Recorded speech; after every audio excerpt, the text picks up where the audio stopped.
Ms. Tanner, Buffalo, Here.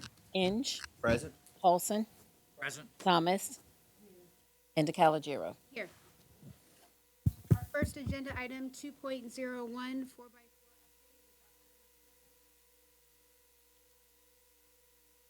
Oops, sorry. Does Jack have to make the thing that Tanya's joining us later? She's not showing to us till 7. Oh, okay, cool. Okay.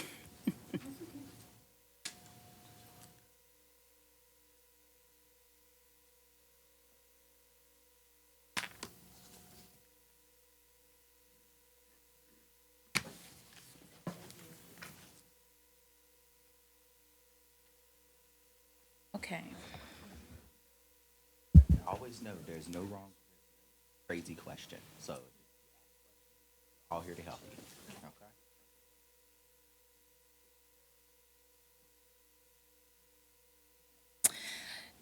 Good afternoon, Chair DeCalagero, Vice Chair Thomas, Dr. Pohl, and members of the school board. Thank you for the opportunity to present an update on the first year of Norfolk Public Schools 4x4 hybrid block scheduling implementation. This afternoon, I'll walk you through the first year of our 4x4 hybrid block schedule. We'll review successes, discuss challenges, explain how issues were addressed, reflect on lessons learned, highlight survey feedback, and look ahead to refinements for next year. My goal is to provide a balanced update rooted in data and staff voice. One of our biggest successes was student scheduling. On the very first day of school, every student who had completed a spring registration form had a schedule, and the remaining students were scheduled very quickly. Over the summer, schedulers, counselors, and assistant principals worked tirelessly to prepare a smooth opening. Each schedule was carefully reviewed against transcripts to make sure it aligned with graduation requirements. Another highlight is how this schedule allows students to focus on just 4 classes instead of balancing 7 or even 8 at once. Teachers tell us that this shift reduces stress, supports stronger relationships, and helps students retain what they are learning. Of course, we faced challenges. Matching year-long courses within the hybrid model was complex.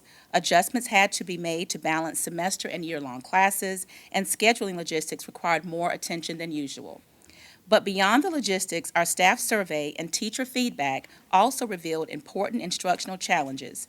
Teachers reported that the fast pace made reteaching difficult, absences had a greater impact, and the workload involved in planning and grading for 90-minute blocks was heavy.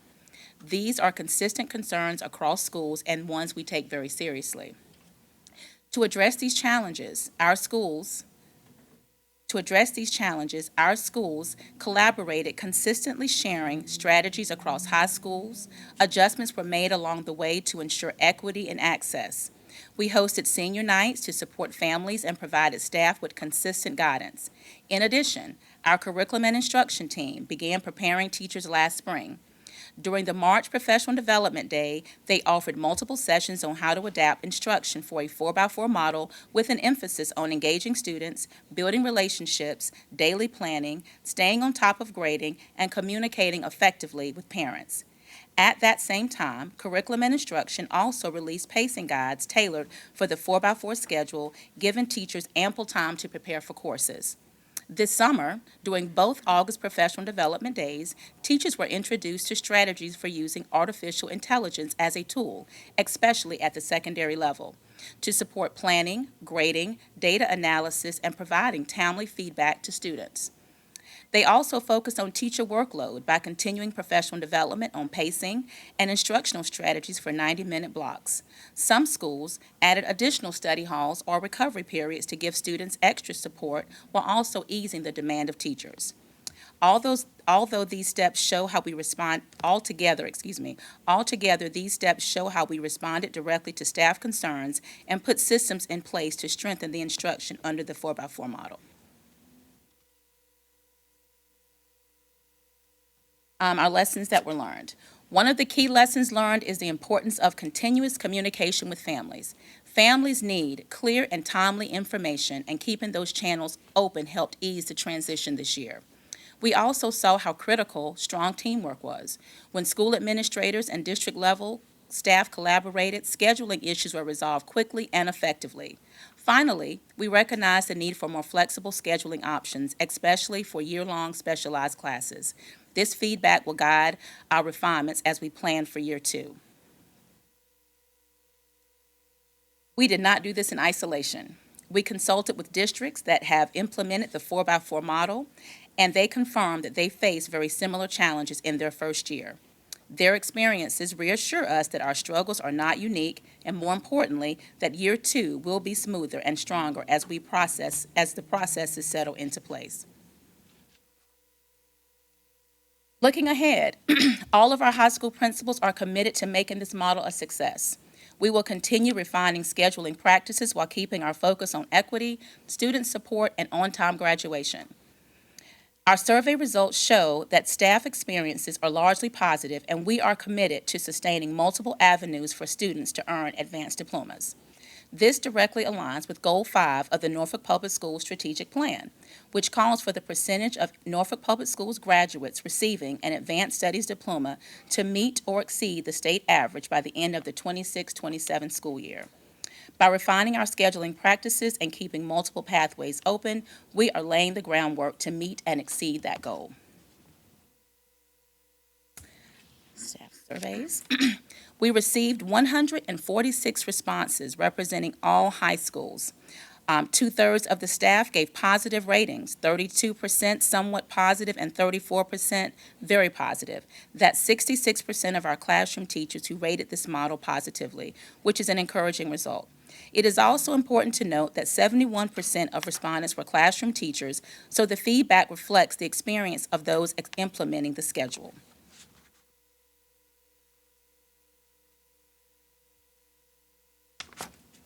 When we look more closely at the survey comments, they give us a rich picture of what's working well and where we can grow. On the positive side, teachers consistently highlighted the benefits of daily consistency and the ability to focus on 4 classes instead of 7 or 8. They told us that this structure is helping students retain information, build stronger relationships, and in many cases, perform better on assessments. Several also noted that this pace mirrors college expectations, giving students a stronger sense of preparedness for what lies ahead.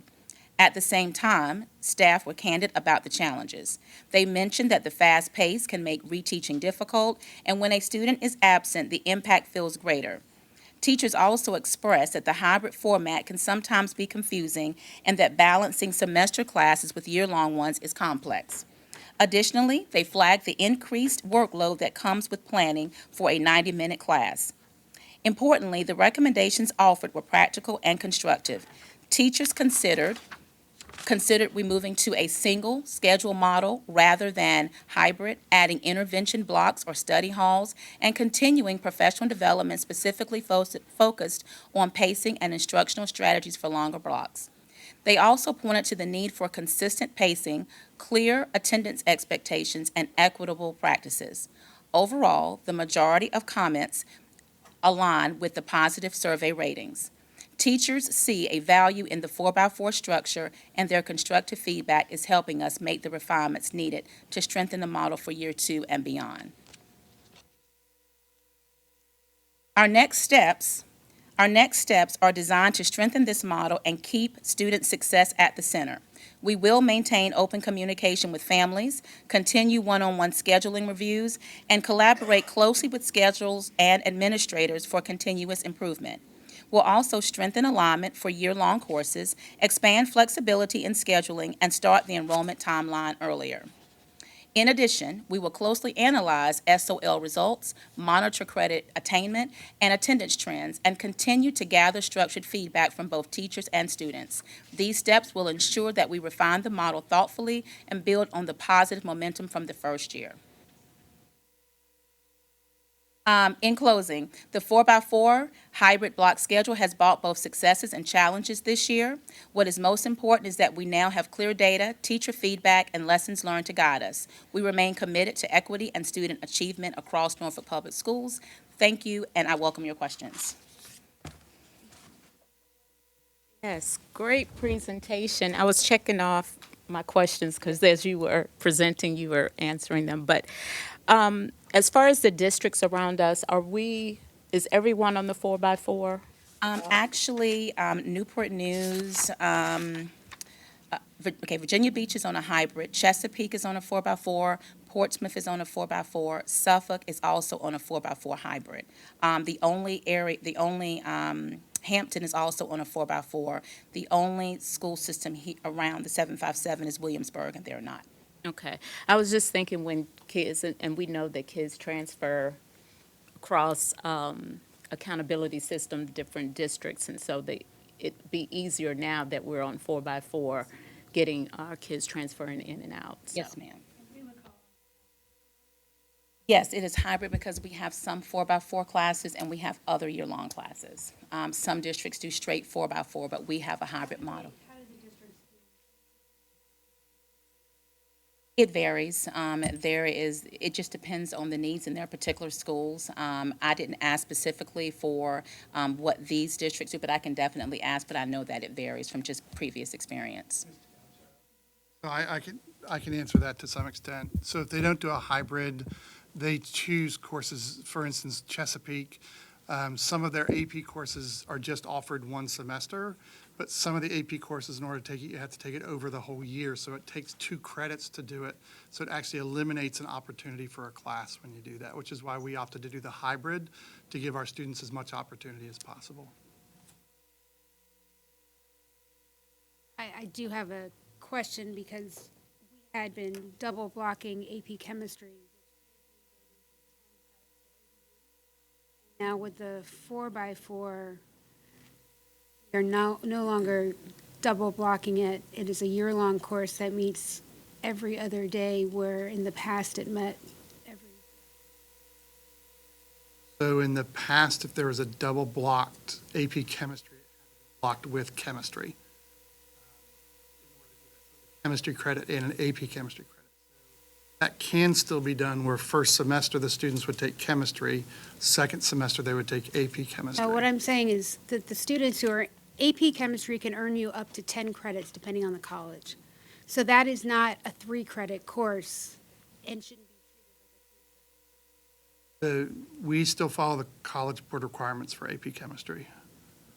So how time requirements, we still follow that, and it still rolls to the same amount of credits that a student could have gotten with previous, because there's only one AP chemistry course number for the through College Board.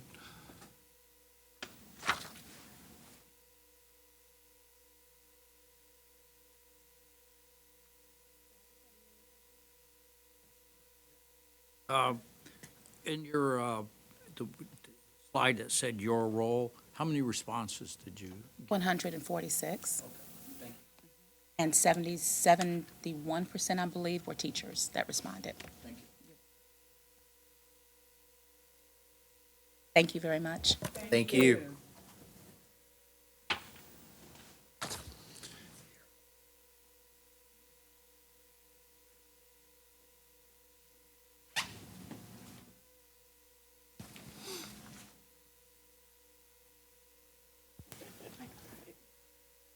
Now we'll move on to School Board Goal 5.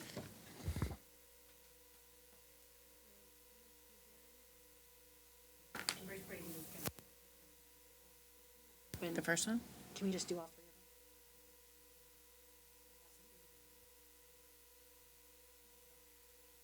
3 of them?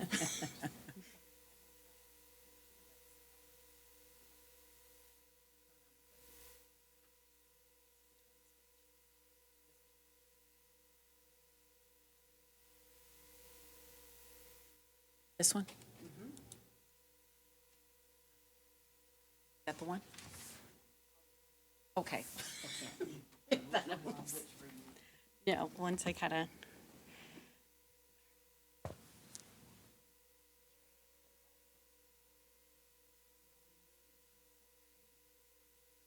Seconds to make sure I got all 3 of them. Okay.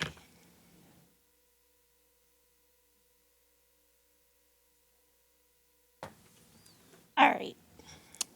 Good evening, Chair DeCalagero, Vice Chair Thomas, Dr. Pohl, and board members. We're going to talk through Goal 5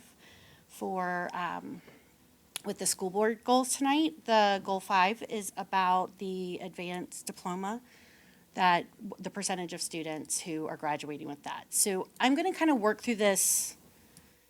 I'm going to go 5.1, but we got to remember we're going backwards through the cohorts. So we're kind of talking the long-term goal for the Goal 5 is the 2027 cohort. So we do have some preliminary internal data. Again, we do not have official VDOE data that has been posted publicly. So we have this piece here.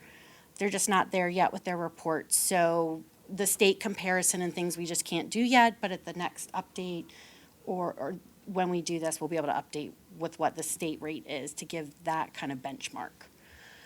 I'm going to start with the 2027, and when I've watched Dr. Pohl do this in the past, it's really not read the report to you and kind of go through just kind of the hot topics and then go from there. If that's still okay, we'll start there, and then Mr. Brady's going to jump in with kind of what are the things going on to support this goal. So for the 2027 cohort, that is the benchmark. We have benchmarked out, but one of the things I want to bring your attention to that we looked at this year that has happened this year, that has not happened in past cohorts, is that we have students who are at a higher rate for enrollment that will help them, support them to earn the advanced diploma coming into the year than they left last year. There are multiple reasons that might be, but that actually is a good thing. That's kind of what we've been wanting to happen, because we've been wanting to make sure those transcript reviews are happening with the students. Like, let's look at their coursework at the end. They might have done something over the summer, and they're better positioned to earn an advanced diploma. So Mr. Brady and I have met to kind of benchmark out from here where we feel this cohort would be at the end of this year. With where the benchmarks are, we do believe it is a heavy lift, but we think it's a doable lift, and that it will get us to the 51.5 that this cohort needs to be at for that long-term goal over the 2 years that we have. Right? Mr. Brady, do you want to talk about the things going well? I just really quick, we talked about with what's going well is exactly that, students coming in better position to earn an advanced diploma, so we're not having to make switches once they're enrolled in coursework. What's not going well, even though they're positioned in a better place, we still have some work to do, and we need to get that acceleration going of the students who are in place. Mr. Brady's going to talk about, for this cohort, and it really will take us through the whole thing, what we're going to do and what the next steps are. Good evening. So under what we're going to do and next steps, right, for the first time, we're able to offer pre-AP courses this year in Norfolk because of the AP courses that we offer, and because of our open doors for AP. College Board offered us free advanced placement courses, so our teachers were able to attend pre-AP training, and we've identified honors courses in all 4 core areas that are now pre-AP courses. And following the College Board's rigor and critical thinking as a really good, not good, but great step at preparing students to go into more advanced coursework following those pre-AP courses. We're also still offering the high-quality instructional materials, those resources for our teachers, the evidence-based interventions. So again, we continue to focus on strengthening the instruction and the resources that we use in our classes. We've also implemented a 4-year sequencing of social studies in the high schools, across all 5 high schools. So students are on a pathway to take 4 social studies courses, which 4 courses are required for the advanced studies diploma. So we've made that uniform across the school division. the introduction of artificial intelligence for our teachers and the training there. In fact, that's going extremely well. The data that we've just received, 81% of our teachers are active users with AI and using it for lessons, engagement, interventions, all right, meeting students' needs. And giving timely feedback to students, helping with grading and scoring.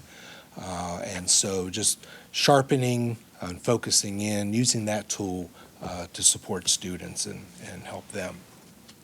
We've also reviewing course sequencing in the sciences, ensuring that our school counselors are fully aware of the prerequisites that need to be taken so that students can access those higher level science courses and they have those prerequisites taken. So making sure that our counselors during scheduling are very familiar with the pathway that students need to be taking in science in order to access those courses.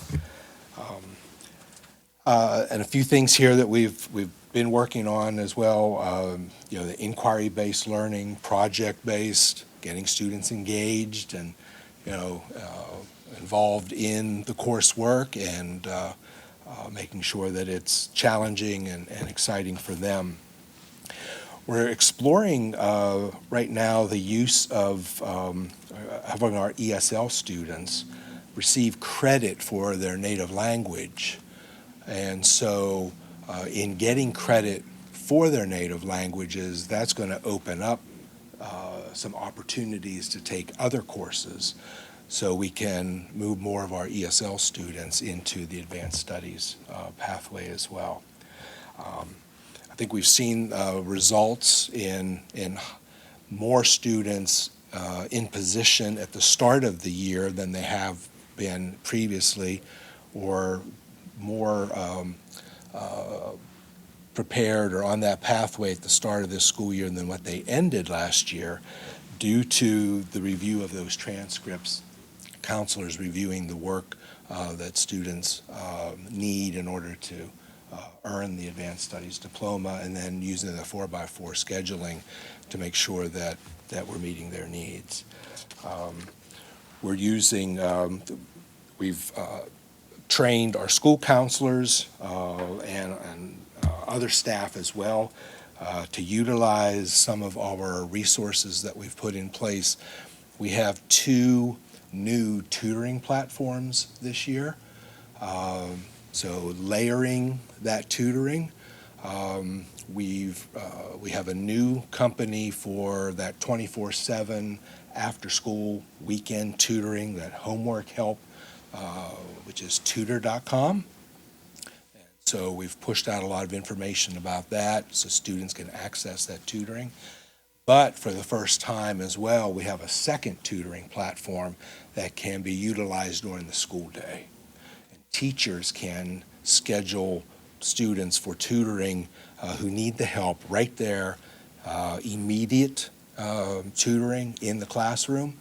If a student is having difficulty with some math concepts or science, they can have an on-demand tutor right there supporting that student. So providing those supports for students so they'll be successful in these courses that they need to obtain that advanced studies diploma. And then still working with our counselors to continue that focus, to expand the opportunities. We're using Major Clarity as the academic and career planning platform that we use. Doing the small group work, the scheduling meetings. We're reviewing transcripts, looking at what students need. All right, Ms. McGarity found that out of the current juniors right now, right, of our current juniors, 195 of those juniors are off track for the advanced studies diploma only because of a world language. So we've identified those students, all right, and we have the opportunity now with those juniors to actually get three world language courses in, starting in the spring. They have 3 semesters left. So our counselors are exploring those options and making sure that the students are aware of that. That's the only thing, the world language. And in the past, where we wouldn't be able to do anything for them, really, right? That boat would have sailed. You've only got one course this year and one course the next, and you won't make it. But under 4x4, they could take a world language in the spring, fall, and spring. There's 195 current juniors that, Don't automatically put no, but I think we have a better opportunity now to do that with the 4x4. Students who have taken a world language in middle school, they can come in and finish the world language requirement their freshman year. Or I think we can accelerate that now, maybe with freshmen who have come in who haven't, but there's no automatic scheduling into elective courses like that. Right? if it's required for advanced studies, why is it an elective? I mean, Anything outside of the 4 core areas is considered an elective. Yeah, go ahead, while we're. Am I to assume that all the pre-AP classes, 4 core classes are offered at all the high schools? Yes. Okay.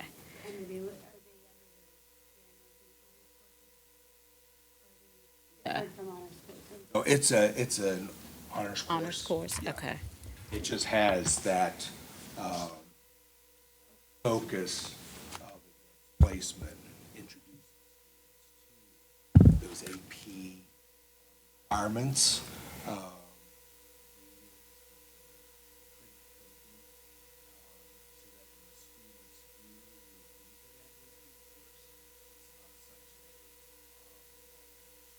Uh-huh. Difference. Yeah.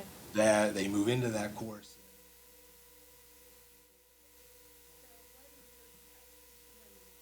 It-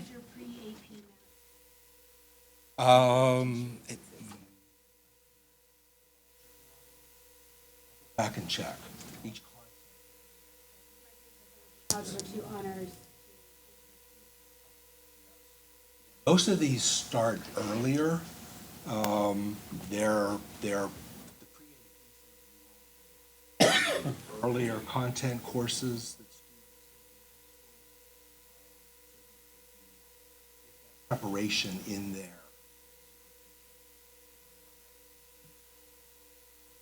We'll get you the information on exactly.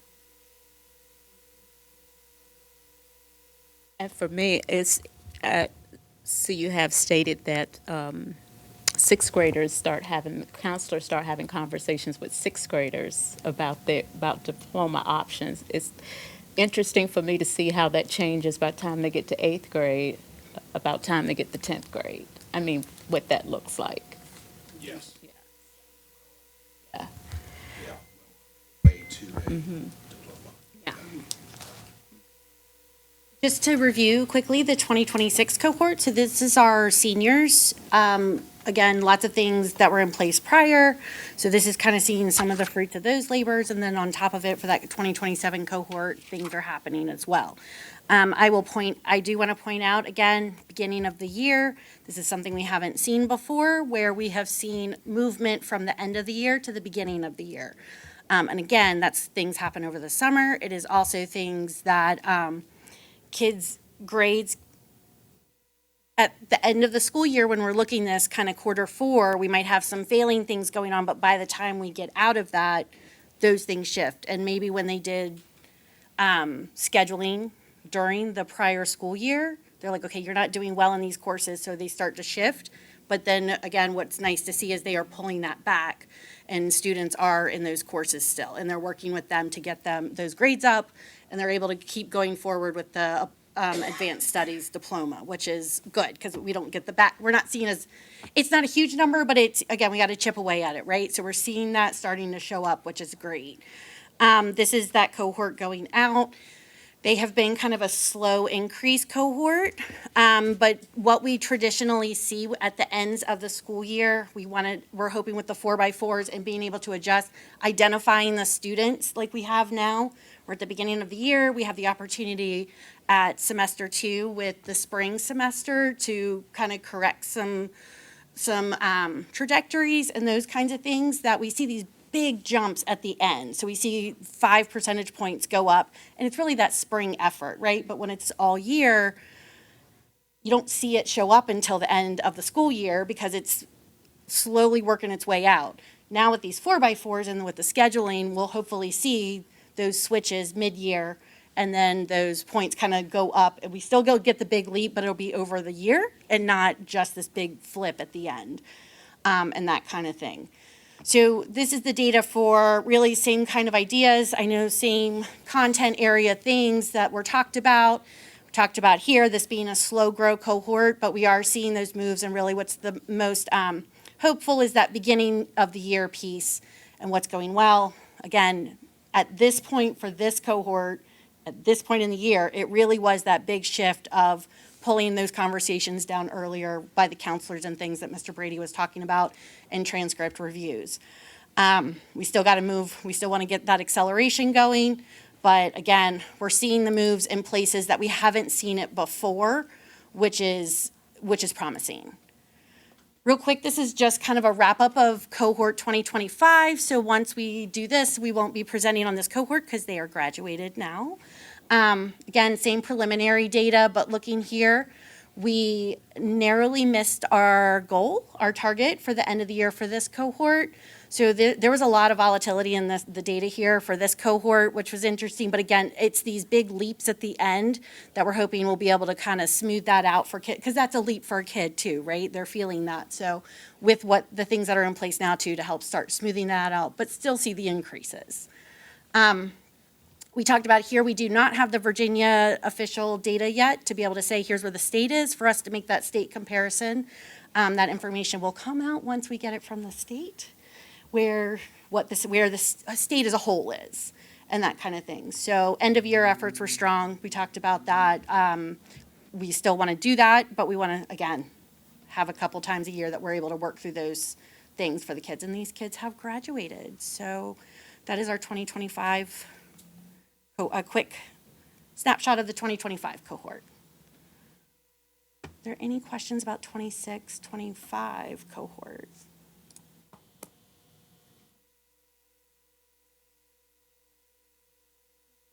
You're welcome.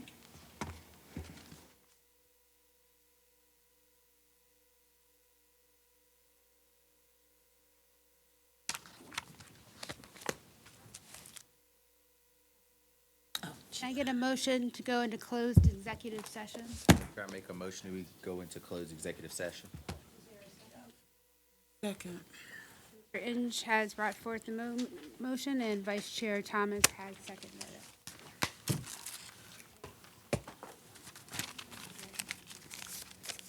Any discussion?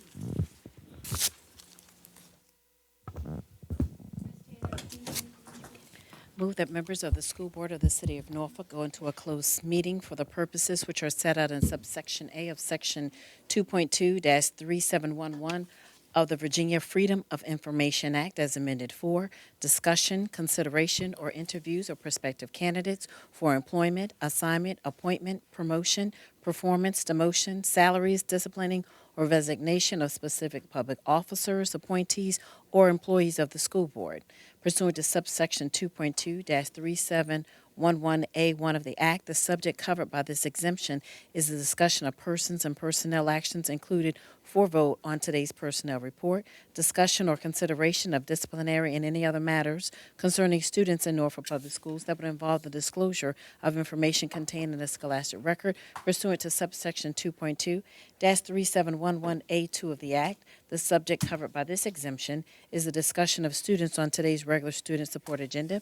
And then C, consultation with legal counsel and briefing by staff members pertaining to actual or probable litigation or regarding specific legal matters requiring the provision of legal advice by counsel pursuant to subsections 2.2-3711A78 of the Act. The subjects covered by this exemption are consultation and briefing in connection with the matters set above in subsections A through B of this motion. Buffalo? Yes. Inge? Aye. Martin? Aye. Paulson? Aye. Thomas? DeCalagero.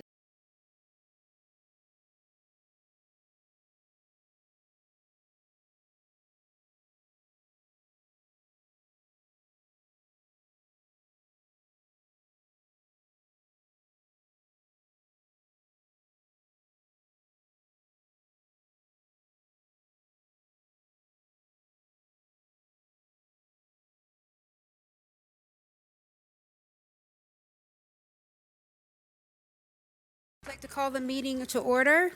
Ms. Tanner, please call the roll. Oh, actually, no, Mr. Yeah, why don't we start with the vote to bring Ms. Bazine in today's meeting? Prior to today's meeting, Ms. Bazine notified the chair that she would need to participate tonight from a remote location by electronic communication. In order for that to happen, pursuant to Virginia law and school board policy, we need to establish a couple things on the record, and then there will be a roll call vote to allow her to so participate in tonight's meeting. I'm going to ask Ms. Bazine a couple of questions, and after that, I'll turn the meeting back over to the chair and the clerk to conduct the roll call vote. Ms. Bazine, can you hear me? Yes, I can. Your request today was to attend the meeting from a remote location by electronic communication because of a personal matter. Will you tell us the nature of the personal matter for the minutes? A family wedding. And where are you actually participating from? The Philadelphia airport. All right, with that, I'll turn the meeting back over to the chair to conduct the roll call vote to allow Ms. Bazine to participate in tonight's meeting. Once the vote's concluded, she'll be able to participate and vote just as if she were physically present with us. Okay, so we're going to vote on whether or not we agree to let Ms. Basine attend the meeting remotely. Ms. Tanner, will you please call the roll? There should be a motion and a Oh, second. I am sorry. I move that we allow Ms. Tanya Basine to participate in this meeting. I'll second. The motion has been put forth by Dr. Martin and seconded by Mr. Inge. Now, Ms. Tanner, will you please call? Buffalo? Aye. Inge? Aye. Martin? Aye. Paulson? Aye. Thomas? Aye. DeCalagero. Aye. Now I can call. Now, Ms. Tanner, since that motion has passed, would you please call the roll for tonight's meeting? Yes. Basine? Here. Buffalo? Here. Inge? Present. Martin? Present. Paulson? Present. Thomas? Here. DeCalagero. Here, did you get, you got Tanya, okay. Now we're moving on to agenda item 4.03, the Pledge of Allegiance. We'll have our school board student representative, Athena Ash, lead us in the pledge.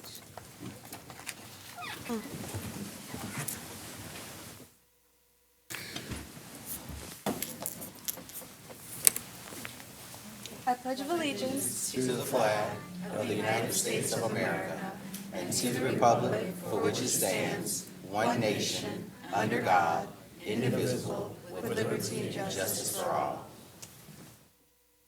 Thank you, Athena. Agenda item 4.04, can I get a motion to adopt the school board business meeting agenda? I move that we approve the school board meeting agenda. Is there a second? Adopt. I second. Ms. Moore Buffalo has put forth the motion, and Ms. Thomas has seconded it. Is there any discussion? Ms. Tanner, please call the roll. Basine? Aye. Buffalo? Aye. Inge? Aye. Martin? Aye. Paulson? Aye. Thomas? Aye. DeCalagero. Aye. Agenda item 4.05, Superintendent's Report. Dr. Pohl. Thank you. Good evening, Chair DeCalagero, Vice Chair Thomas, members of the board, members of the community present and on video, as well as our wonderful staff, administrators, teachers. I'm proud this week to again present the superintendent's report with some exciting student activities, as well as some field dedications and an event that honored teachers at ODU last weekend. So roll the footage, Channel 47.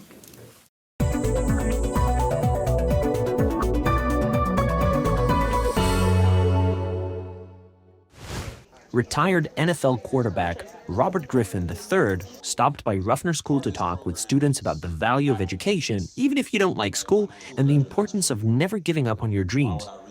This special visit, which was made possible thanks to USAA and Junior Achievement of Greater Hampton Roads, gave these students the opportunity to hear a wonderful message and have their questions answered personally by RG3. I feel inspired that a player that's up level telling us how it feel and telling us how to get there and how hard it is. It surprised me that because he said he didn't like school, so when he said he had straight A's and he graduated early, that really surprised me. I felt really great today. I felt really happy to have a higher up player who's been through quite some things come to my school today. I get where he came from for the most part, but I still think school plays a main part in anything, especially if you want to do anything school-wise. You have to put school and your grades first before you want to do anything. The WHRO literacy van brought a friend to Southside STEM Academy who read several books to their pre-K and kindergarten students. These young scholars didn't just listen to the stories, they interacted with them as the reader from WHRO asked and answered a variety of questions. Following the reading, they got a special tour of the literacy van, which featured PBS characters. The scholars here were so great. They made great observations. They were really thoughtful about the questions that they asked. They also, you could tell, really enjoyed those books. We hope that they really embrace the fact that learning is a lifelong skill and that reading is a lifelong skill. No matter what you do when you grow up, reading is going to be part of it. Larchmont Elementary's PTA held the 43rd edition of the Run at Twilight, or Rat Race, on a beautiful Friday evening in September. Approximately 300 students participated in the 1-mile run through the Larchmont neighborhood, while over 200 adults ran a 5K. So this is a fundraiser for the Larchmont Elementary School PTA. The funds go to fund all kinds of extracurricular activities and help the students and the staff throughout the school year. Students at Willard Model Elementary spent a Friday raising funds for their school during the Apex Fun Run. A special course was set up, and students ran by grade level during their resource time for approximately 30 minutes. Prior to the event, Apex provided a 2-week course designed to promote leadership, character building, and physical fitness. The funds raised will be used for an outdoor classroom. Our high school stadiums have a new look and feel. Norview, Booker T. Washington, and Lake Taylor High Schools all have new field turf and will have updated running tracks. Dedication ceremonies were held at Booker T. and Lake Taylor. This project, which started in February, is another investment for our students and communities. Well, it means a number of things for the district. Number one thing, it means growth. It's showing our district is moving forward with obviously facilities, but it's enhancing our athletic programs with these great facilities. So it's really about growth and commitment from the school system. The commitment from the administration at the budget level is tremendous. These fields, all 3 fields totaled around $5 million. And again, this just puts us on par with everybody else in the area and across the state. We have first-class facilities now for our student athletes. Old Dominion University celebrated Norfolk Public Schools teachers at the Extra Yard for Teachers event during their football game on September 6th. In attendance were Interim Superintendent Dr. James Pohl, School Board Vice Chair Alfreda Thomas, and NPS Teacher of the Year, Catherine Flanagan. Teachers were invited onto the field to be recognized by the crowd. For complete video stories and more division-wide information about Norfolk Public Schools, visit the NPS website and check out our YouTube channel, Facebook page, Instagram, NPS newsletter, and our podcast, NPS Unplugged. Madam Chair, that concludes the report. Now we'll move on to agenda item 4.06, citizens' comments. Ms. Tanner, how many speakers do we have for this evening? Have 30 speakers, Chairwoman DeCalagero. Today's speakers signed up for public comments prior to start of today's business meeting. If you would like to provide public comments, you are required to state the agenda item or items or topic you are addressing prior to providing your public comments at this meeting. When your name is called, please come forward to the speaker's podium. State your name and whether you have a child in Norfolk Public Schools or if you are employed by the district, and state again your agenda item or items. One person is to speak at a time. If you are representing a group, state your group's name. You may ask your group members to stand in place to be recognized. Speaking time is limited to 3 minutes. A timer is set with an alarm that will signify the end of your speaking time. Please state your position and any relevant facts. Avoid saying anything that identifies students or personnel information about individual employees. Personnel, disciplinary, and confidential matters may be addressed specifically to the school board via email at schoolboard@npsk12.com.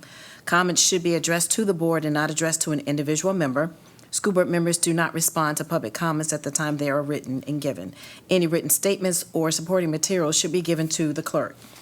Chairwoman DeCalagero, our first speaker for today that signed up is Tyrone Weems, followed by Mary Anna White. Tyrone Weems? Okay. Yeah, it might be in the overflow. They shouldn't be. Mary Anna White. Mary Anna White? Because they were told, they have the list downstairs to send them upstairs. Yeah. All right, well, we're going to go with the third person, and this person is definitely here, Charlotte Smith Worley.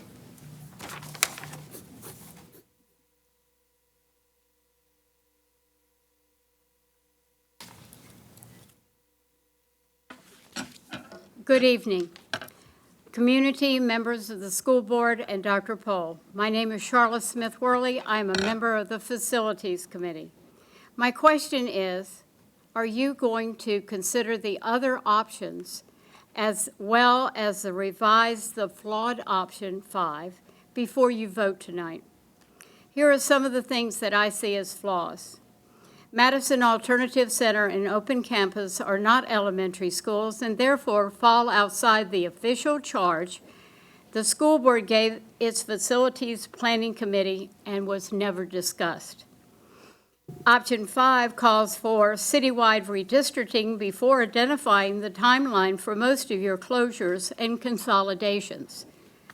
That goes against the recommendation of your consultant. I know this because we asked the consultant in May about redistricting. He said you must complete the charge of closing and consolidating your schools before redistricting. Not providing suggested dates and timelines for schools' consolidations and closures, again, in conflict with the scope of the charge, and it's kind of cruel to affected communities who deserve to know what is happening and when. The rebuilding of Suburban Park and the renovation of Sewell's Point were in the other 4 options. That disappeared. Why? After all the hard work of the Facilities Committee and community input, this sudden departure into areas never publicly discussed speaks of defiant arrogance, especially when new recommendations affect the East Side, never given an opportunity for input.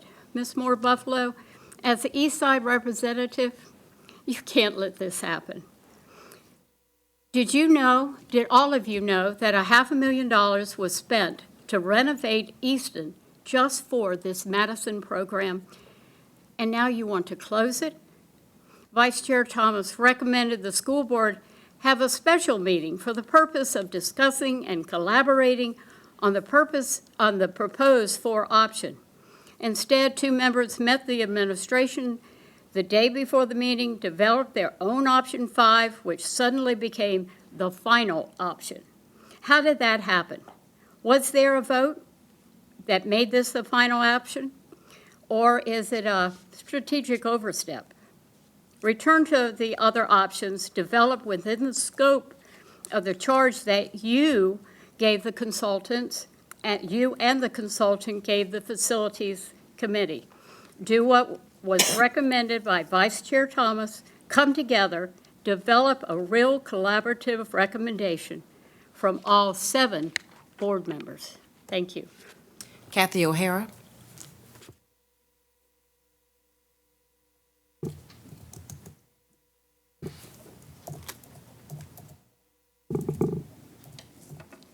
School board members and Dr. Pohl. My name is Kathy O'Hara. I don't have children in Norfolk schools. I'm here tonight because I fear approval of option 5 may result in City Council taking fiscal action against the board. After reading a WHRO story released today, I believe Council may be dangerously close to using sanctions such as reducing your funding formula and returning the school division to categorical funding. I know firsthand the consequences involved with a return to categorical funding. When I served on the senior leadership team in Virginia Beach schools, City Council, angered by us on a particular matter, returned the school system to categorical funding. That action put us in the regrettable position of having to go to City Council in a mother may I kind of way whenever we needed to transfer money between categories. It also forced a larger year-end reversion, which was ripe for City Council picking. In a March resolution, City Council made it clear significant closure delays would no longer be tolerated. After addressing early childhood center moves in 26-27, option 5 takes a TBD approach on the timeline for closing other identified schools. The other 4 options clearly state which schools are slated for closure when. Do you really believe Council is going to be comfortable with option 5's ambiguity? Another flaw, option 5 is not grounded in reality because it throws a significant new capital project City Council's way, a new alternative education center. Did you even talk to city leaders before proposing such a pie-in-the-sky recommendation? Its timing is abysmal. You are thrusting this project at a city already facing the considerable debt that will come from rebuilding Maury High School. It also ignores the fact Norfolk has other important projects it's struggling to fund, like military circle redevelopment and a $2.6 billion flood wall. Option 5 also recommends the closure of Madison Alternative Center, which recently received a $500,000 plus renovation, leaving the board open to accusations of wasting money. For credibility's sake alone, option 5's architects should have identified another use for that building. Instead, they sent the message NPS can afford to throw away taxpayer money quite cavalierly. The consultants' 4 options are so much more closely aligned with the direction City Council issued in March. The children and families of the school system need you to exercise wisdom and common sense. Please don't push City Council into a punitive mode. Abandon option 5 while you still can. Barrett Hicks.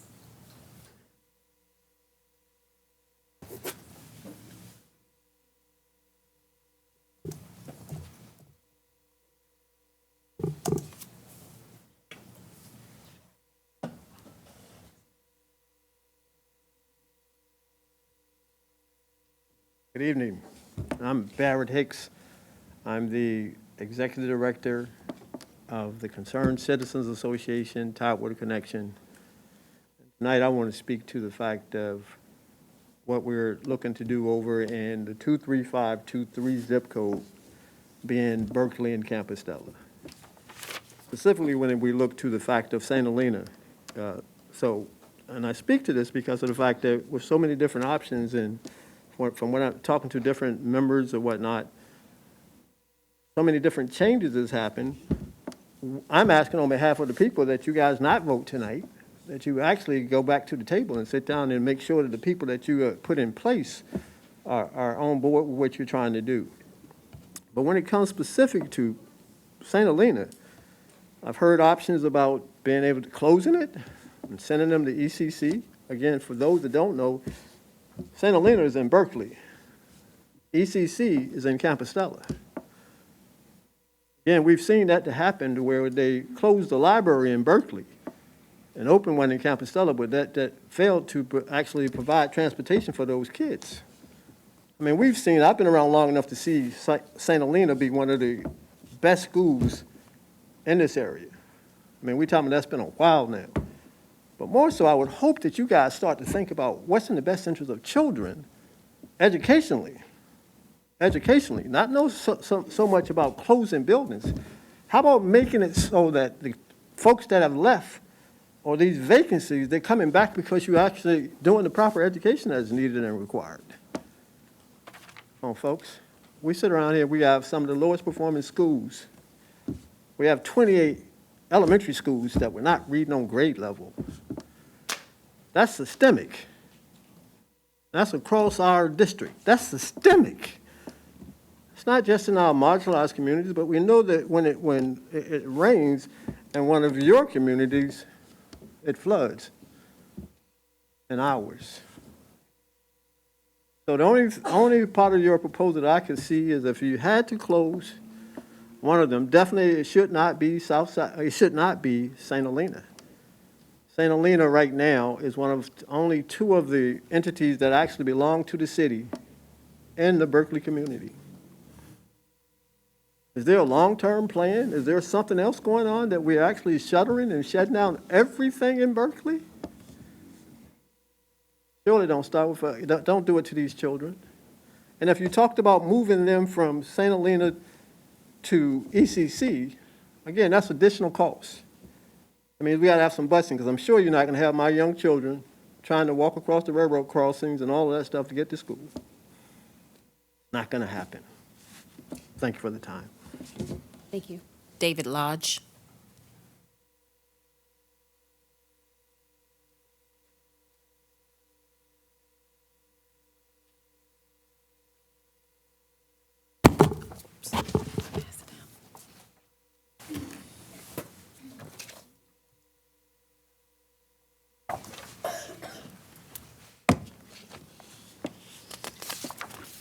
My name is David Lodge. I have 2 children in the school system currently.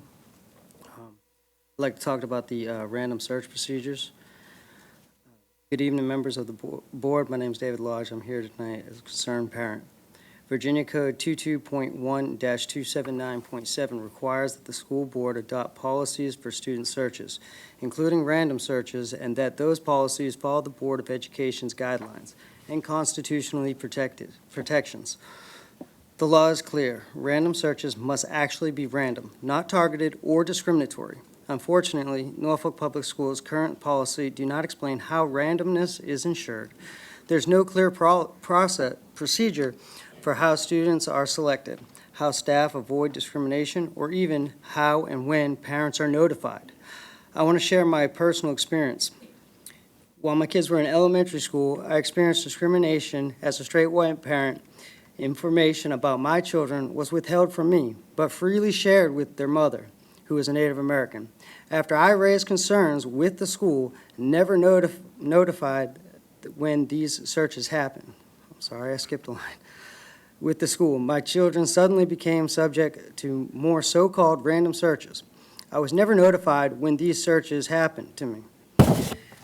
That does not feel random. It feels retaliatory, and that is a violation of both state law and constitutional protections.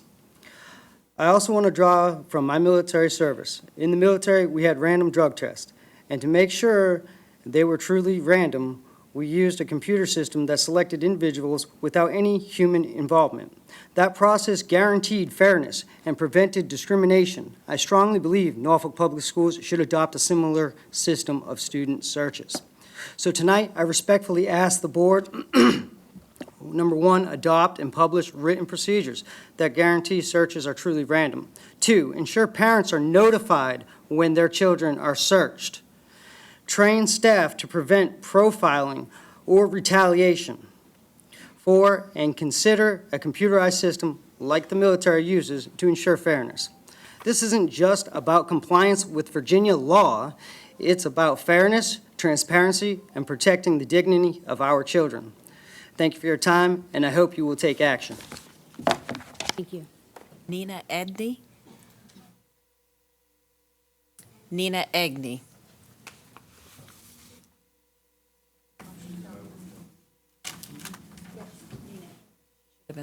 Oh, there she is.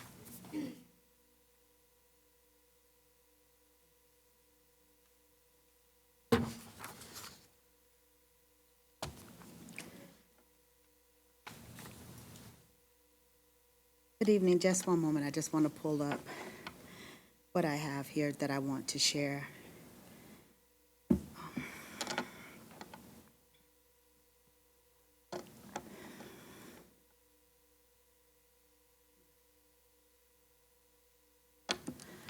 Okay, good evening.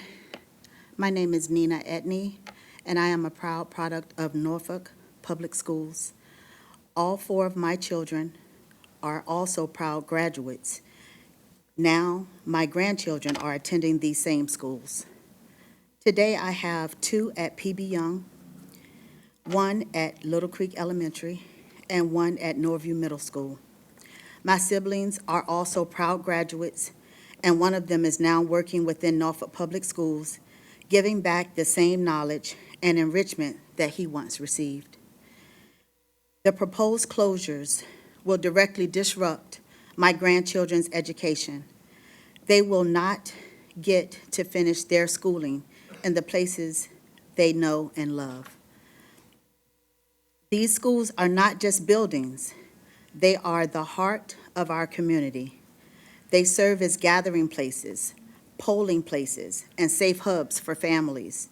Closing them would disrupt our neighborhoods, weaken community bonds, cost dedicated teachers their jobs, along with the deep relationships they've built with students and families over decades.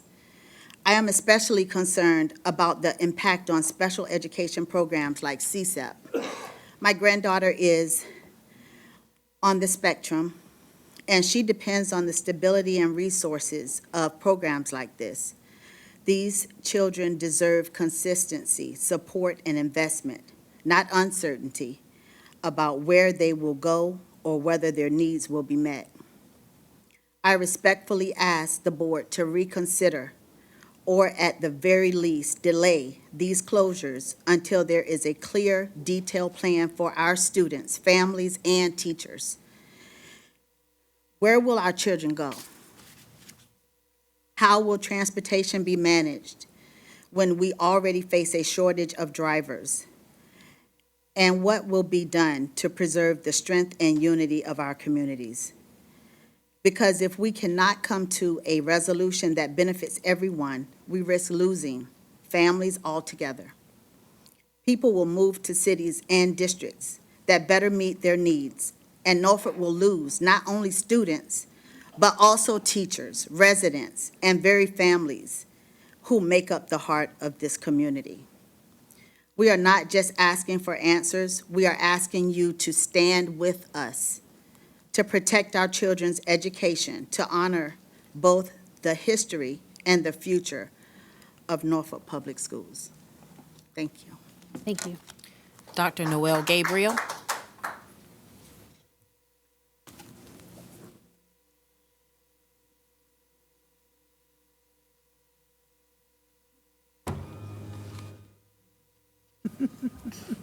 I get to work this now.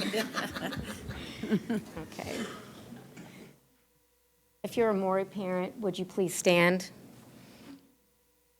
Good evening, school board members, and congratulations, Dr. Pohl, on being selected as interim superintendent. I'm Noelle Gabriel, and I have 4 children in Norfolk Public Schools. Tonight, you are scheduled to vote on a school consolidation plan that has been under discussion for almost 20 years. I will offer some commentary. First, the rebuilding of Maury High School campus requires your full focus and attention. Maury serves students from across the city. It houses one of the most unique programs in Virginia.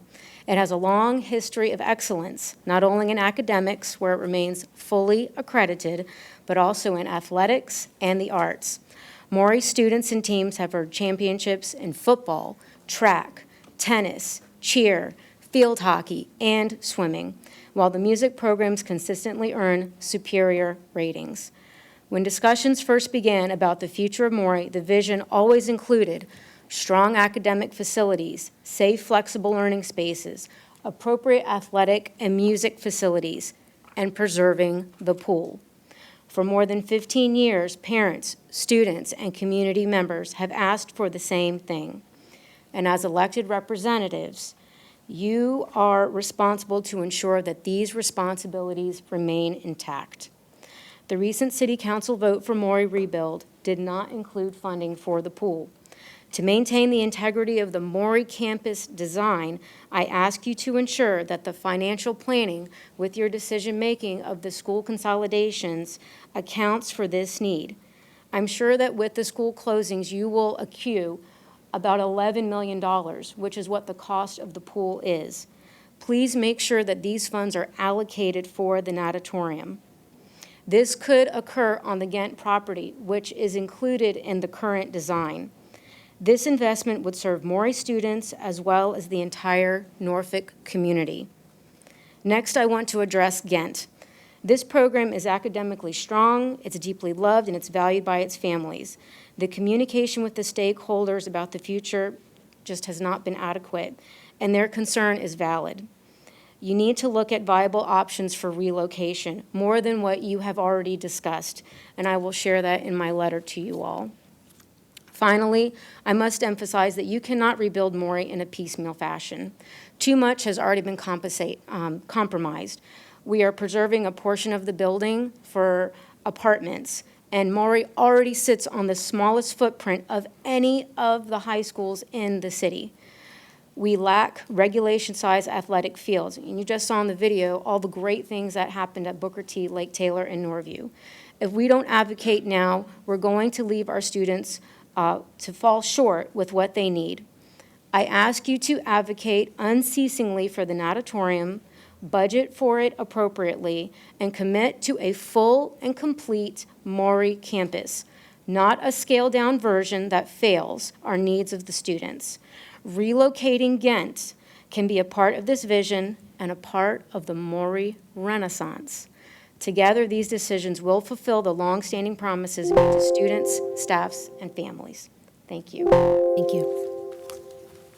Ms. Albert?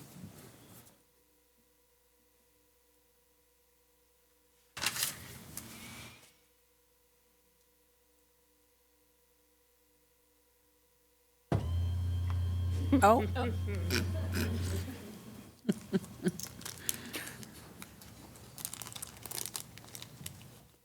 School board members and Dr. Pohl, my name is Liz Albert. I have no children in Norfolk Public Schools. I serve on the Facilities Advisory Committee, and I'm joined here tonight by members of my community. If you could please stand. They are from the River Forest Shores, Wayside Manor, and Easton Place neighborhoods. Thank you. We are here tonight to ask you to return to considering the 4 closure and consolidation options originally presented by your consultant and to abandon option 5. Which is an 11th hour adaptation that is based on an undercurrent of political desires and is not grounded in data, research, or equity. Included only in option 5 is a plan to move the Madison and open campus programs and to close Easton School. This idea has many shortcomings. Number 1, Madison Alternative Center's relocation is not realistic. It would involve building a brand new wing on Lake Taylor High School. To pull a costly building project out of thin air is not going to fly with a city council already concerned about busting the glass ceiling of its debt service. 2, closing the Madison Alternative Center at Easton was never brought forward by the consultant, chief of operations, city council, or anyone on the facilities committee. This idea came from just 2 lone board members whose motives may be suspect. 3, NPS's longtime consultant who knows the ins and outs of all the facilities and programs and is paid about $130,000 a year for his advice,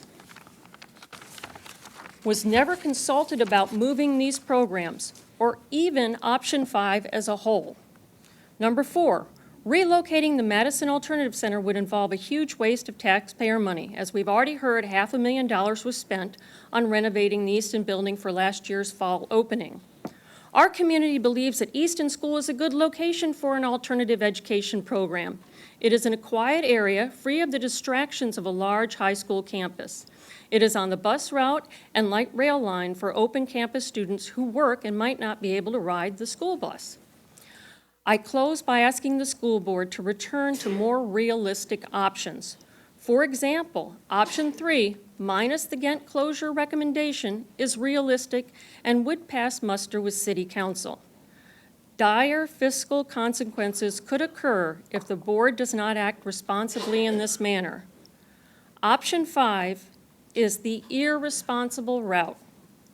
Do not go there. Thank you. Emily Bosch.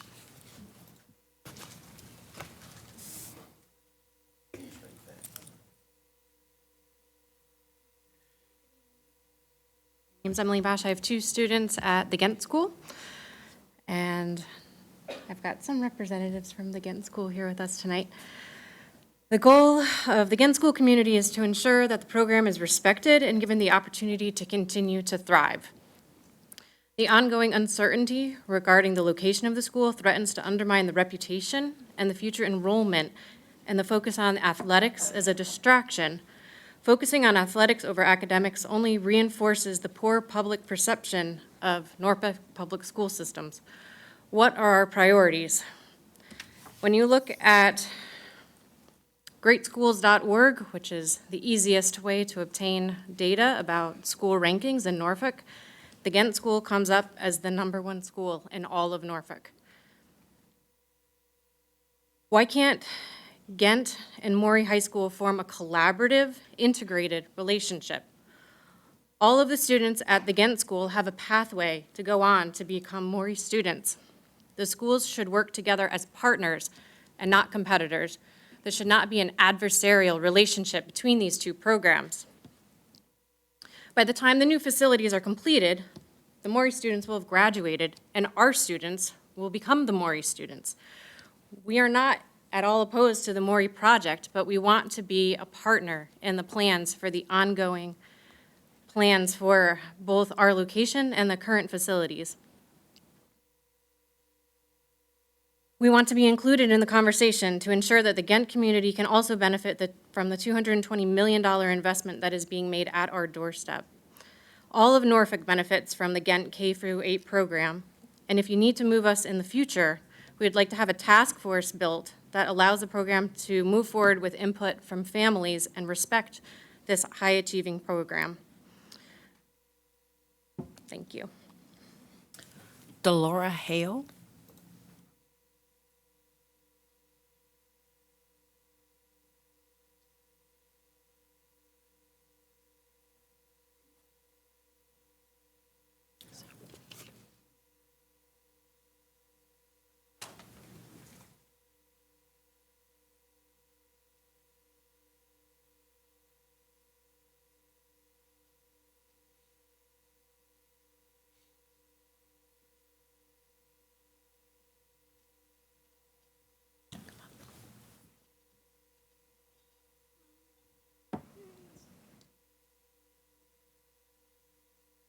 I'm Delora Hale. Hi. Good evening. I'm from St. Helena. I came here to say why I wouldn't like St. Helena to close.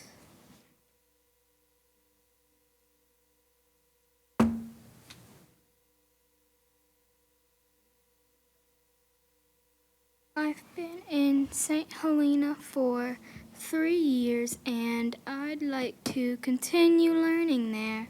The teachers there are great, and they listen to the students. Please don't shut St. Helena down. Thank you. Thank you. Thank you.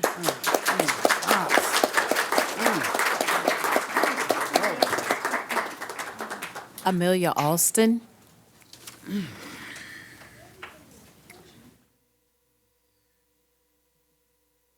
Good evening, everyone.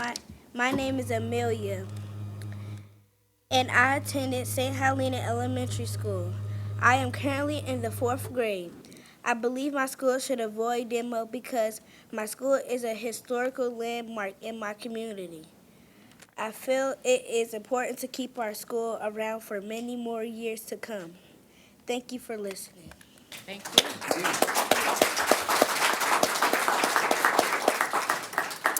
Vincent Hodges.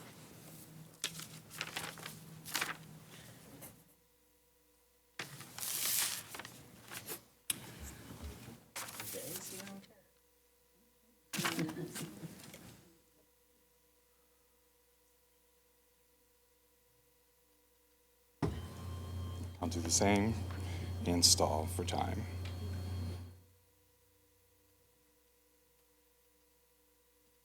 You'll give me just a second, please.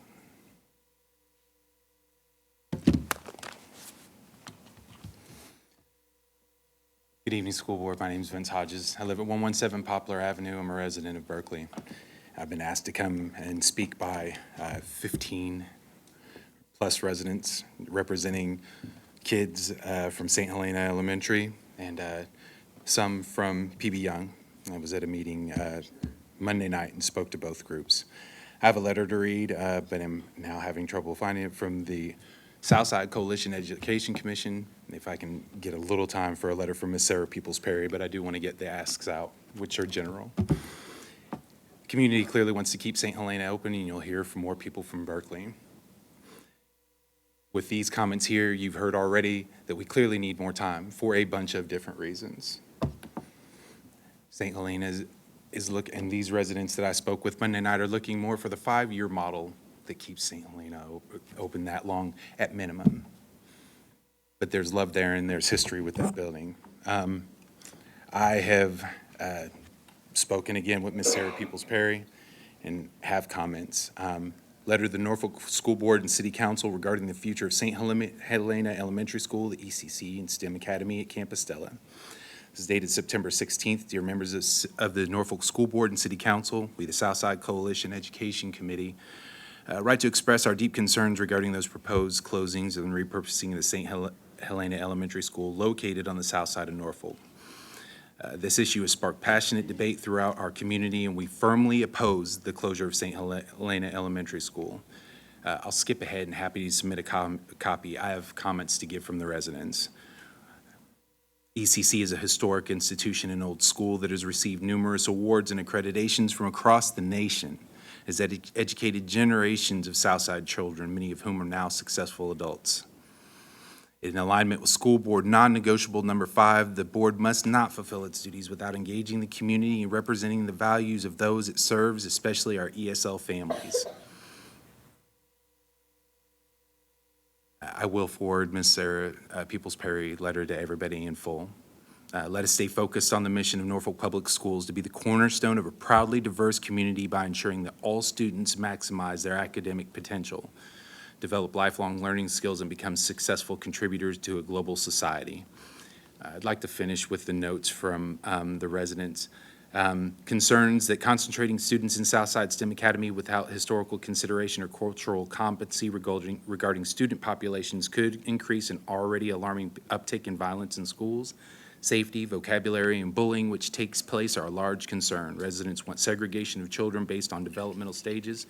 Teacher displacement is a concern. Residents not convinced that services moving with the student protects the learning environment for students with unique learning needs. Residents agree that redistricting and positively deconcentrating poverty effectively should have been taken into consideration. Historical context again, what happens to tax revenue once the school closes? What input will community have on what's replacing the closures? Students have stated plainly to a board member and to Councilman J.P. Page that she did not want her schools to close. At PB Young, discussion involving faith-based organizations to put greater scrutiny on things. 3 more things. Questions on the school closure process answered. Residents were encouraged to come into relation with St. Helena. And then last one, thank you. Residents were reminded that public hearings would be held for individual school closings. These are not my words, they're from residents. Thank you for letting me share. Thank you. And the next individual, please forgive me if I pronounce your name incorrectly, but you can correct me when you get to the podium. Dr. Doshini Smith.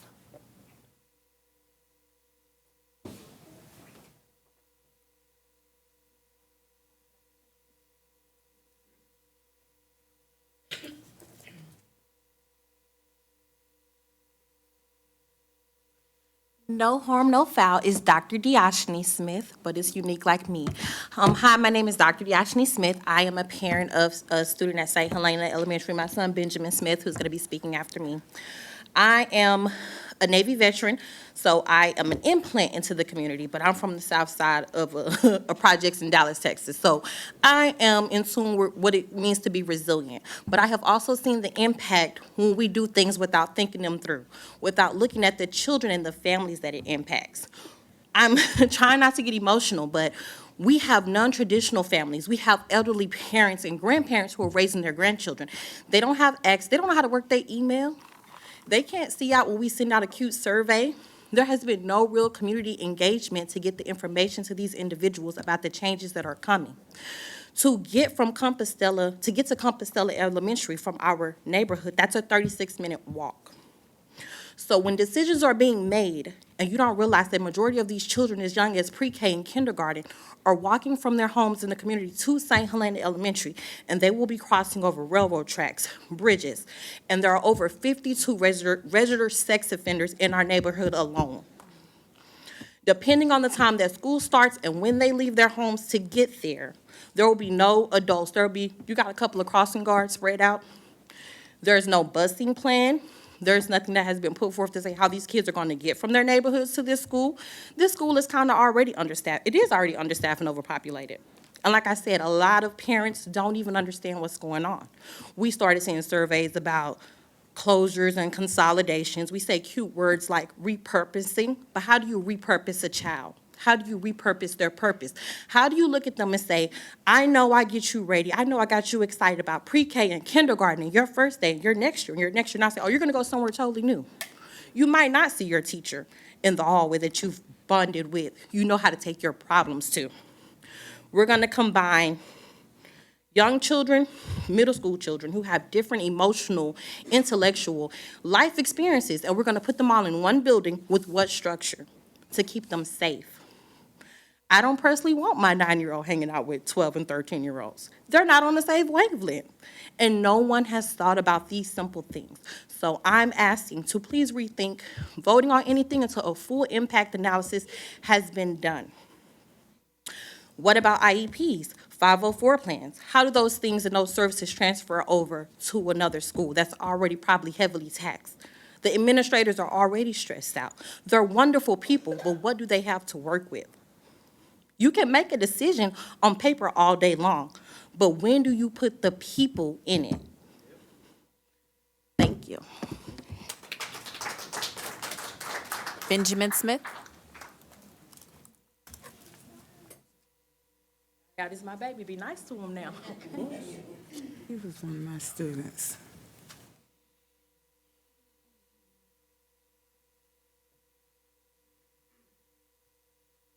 My name is Benjamin. I'm a student at St. Helena. I am currently in 4th grade. I don't want my shoe to be shut down because I got to go to walk to school. St. Helena is not that far from my house. I know everybody in there. I know everywhere to get in, everywhere to get out. I know the ways to walk home, know the bus stop because the bus come pick us up. There's a bus stop nearby.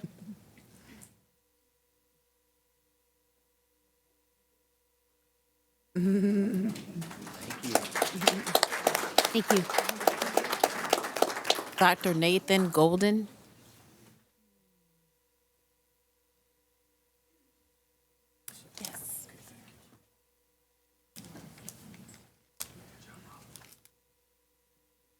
Thank you very much for allowing me to speak.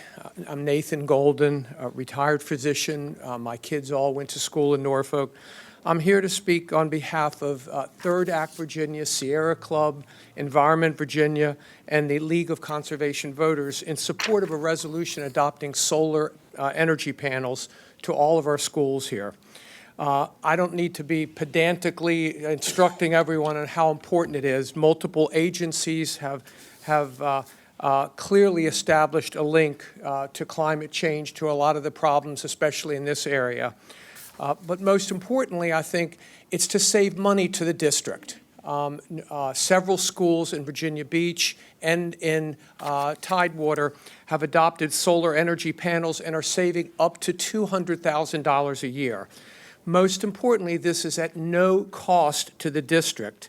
Besides the obvious advantages of teaching students the importance of environmental stewardship, one of the other things that I think is really important, about 1.5 miles from here in Berkeley, the same company that put solar panels on the school at Norfolk Academy, one of the churches has solar panels. Not only are they completely free from the grid, but they are essentially the source of energy during an emergency for their entire neighborhood.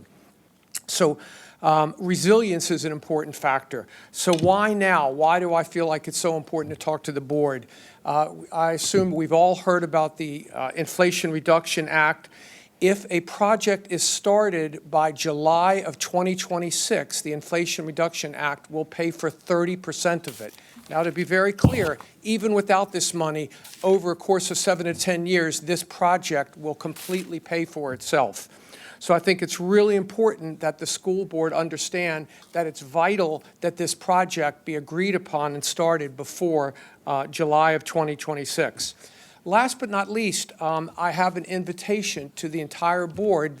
We are sponsoring a panel discussion and event at Norfolk Academy, October 18th, 10:30 in the morning, where we will be able to go in much more detail the technology and the financial aspects of installing solar panels. So I would implore the board to do the right thing as fiduciary responsible board members to help save our district. Obviously, we need to be good stewards of every dollar. So I hope this is the least controversial thing you'll hear tonight, how we can not only do the right thing, but also, I think, impact favorably on the school board's finances. Thank you very much. Abby Fisher.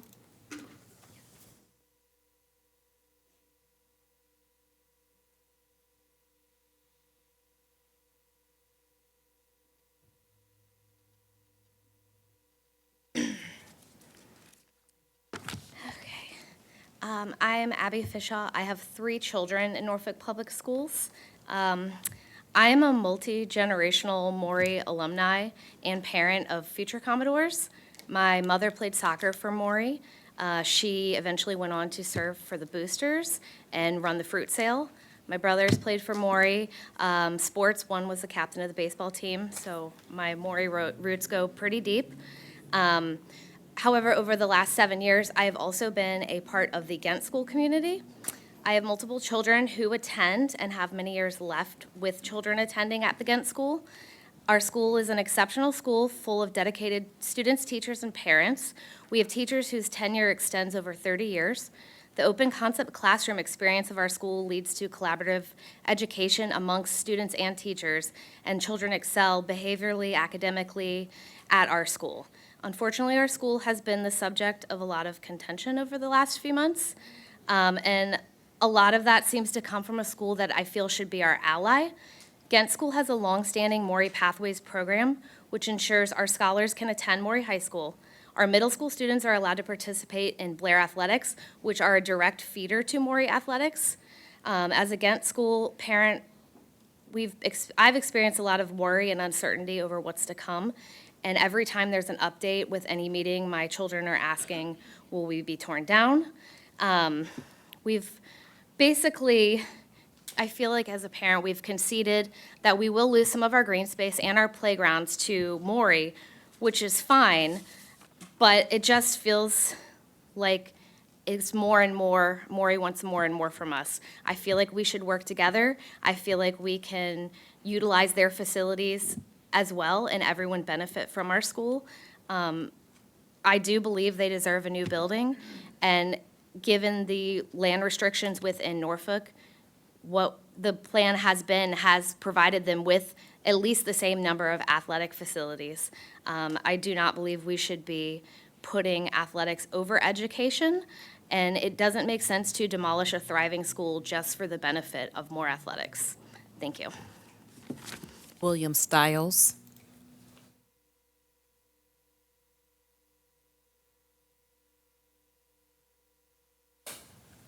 Good evening. I'm William Stiles. I was on the Facilities Committee.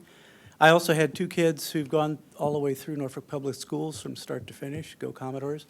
They both swam, so I'll channel what Dr. Gabriel said. Let me talk a little bit about the strategic planning process. I've also was on a number of other strategic planning processes over the last decade since my kids started school. This process was not my favorite. It started late, and the city council truncated it early. We had 2 meetings, didn't get any public input during the course of these deliberations, had no socioeconomic status data on any of the kids, so we didn't know race, poverty, academic achievement. We didn't know attendance zones. We had, oversized maps where we picked schools and closed them. We had no idea what the transportation needs were. I could go on, but it provided, I think, an update of what these buildings were like, and laid on top of some of these earlier strategic plans, you can sort of get a glimpse of where we've got to go. And I'm sure, as anybody who's been on this committee, and Dr. Gabriel knows, it's a direction we've been headed in for a long time but haven't done anything. As annoyed as I was with City Council for imposing a deadline on this, at least, there's many times I sat in school cafeterias looking at spreadsheets on Norfolk Public School strategic plans, and nothing came of it. So at least something may come of this. But it's a major undertaking. No other school system in the state, I think, has ever tried to close this many schools. Alexandria came close, closing and consolidating 5 schools a few years ago. It's mandatory statewide. I look at the Weldon-Cooper figures on school-age population in the state, and there's only a couple, 3 school systems in the state that are not going to see the same or fewer students by the end of the decade. So it's not a Norfolk problem, no matter what the sniping and the comments on the online posts say. It is a statewide problem, and all the major systems are going to face it.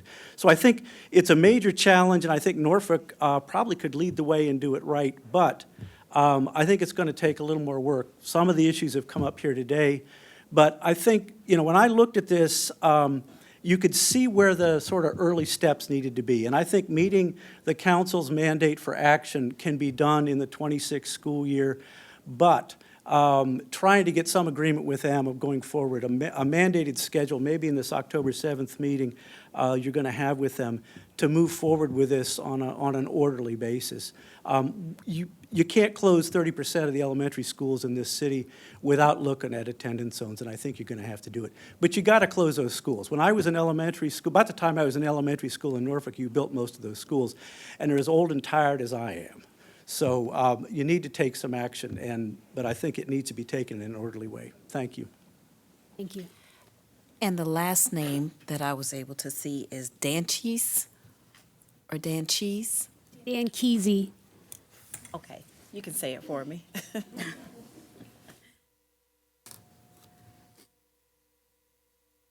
Hi, Sarah. School board members, I'm a parent of a current Maury student and a Blair student. My children have played multiple sports, and I've witnessed firsthand the pride and benefits of being able to participate in a school sports team. It's not about academics and athletics separately, it's about them working together, not putting one in front of the other, but both. I've also experienced the ongoing challenges that Maury students face without access to an on-site field, placing stress on families and creating barriers for Maury athletes that their peers at other schools don't face. With the recent discussions surrounding school closure options, I'm especially concerned with the last-minute addition of option 5. I also want to say to all the Ghent parents, this isn't a Ghent versus a Maury. We're all one. We all want one Norfolk. We want one school system. That's great. However, I feel that the Ghent school is an exceptional school, and we want to see it thrive, but it is a lottery school, affording it the ability to be located anywhere within our city and be accessible to anyone within our city. I urge you to relocate the Ghent school so that Maury students can have a full campus and finally gain access to a home field, something that 3 other Norfolk high schools already have. You saw the video tonight. It was highlighted. These fields were highlighted in this very video to bring growth to our city and allowing our students to thrive and remain competitive. Is Maury not included in the plan to bring growth to our city? Providing equitable opportunities to all students across Norfolk must remain our top priority. Please make the decision that gives Maury students the same opportunities as their peers.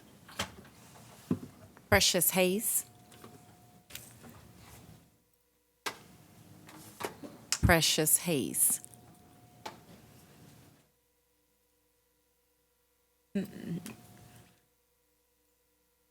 Gonna check in the hallway.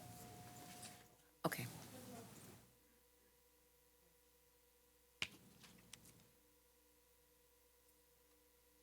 Good evening. My name is Precious Hayes. I'm gonna try to be respectful and stay on topic. I'm here for my son. His name is Jakai Brown. He attends Norview High School. An incident occurred 609 days ago. I never received written documentation of the incident. According to FOIA, it's not on file. I'm trying to stay calm because I'm very passionate about my son. I don't want to talk about the incident because I don't want to relive that. But an investigation was conducted without my consent or awareness. It was concluded. I requested the results. And yesterday, in a conversation with Dr. Griffin, she informed me that Mr. Dickinson said he doesn't discuss personnel issues. And as a parent, 609 days is a long time for you guys to be unresponsive and unsupportive. If you look at the matter that happened, I'm really being calm.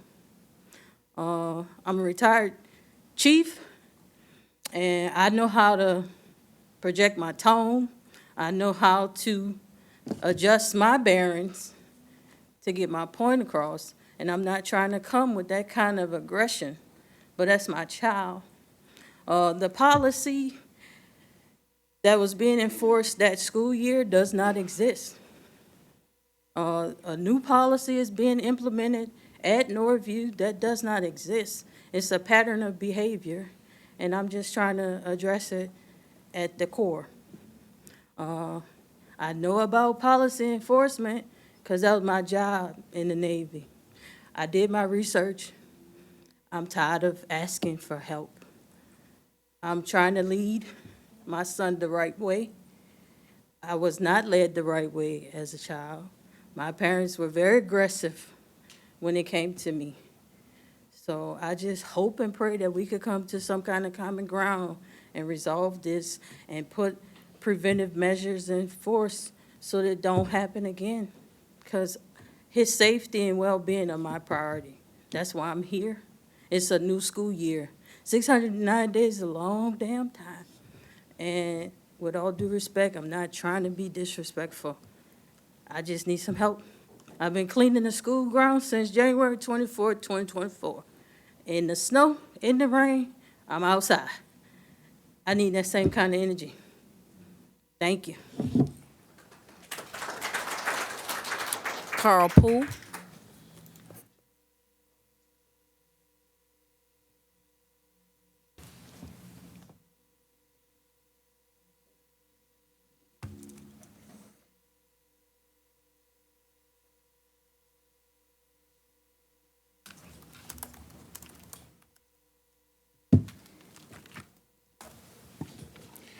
Good evening.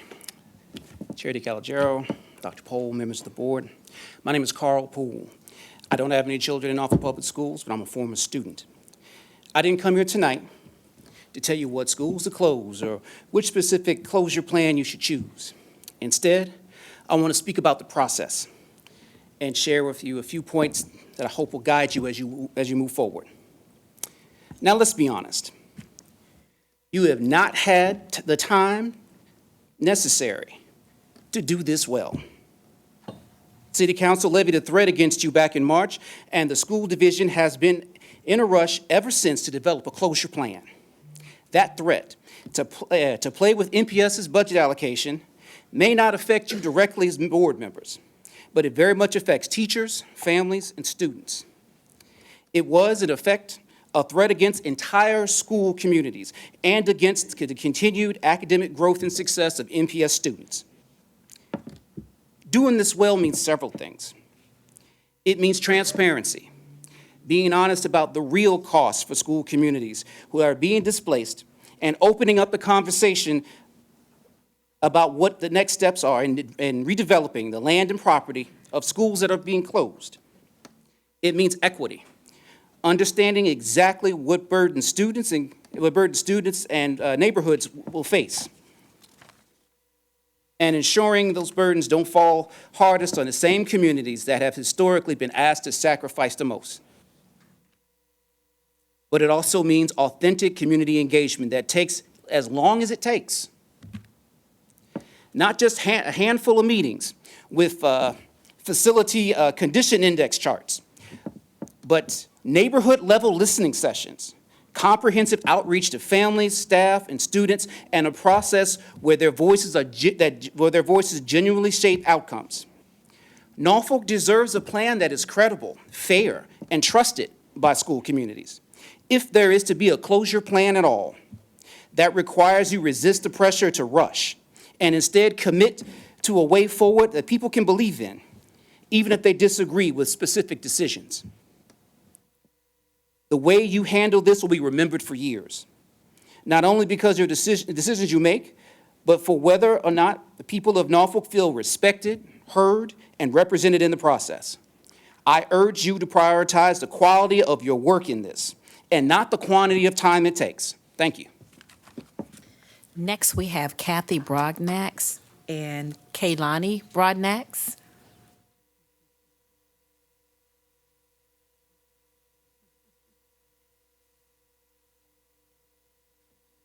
And I just want to ask you a quick question. Did you want to speak, or is it y'all going to speak too?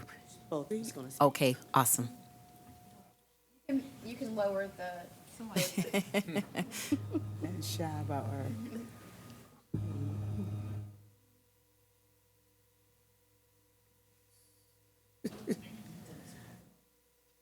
I want to. This is the young lady from Monday night when Councilman J.P. Page, she touched his heart. She said, please don't close my school.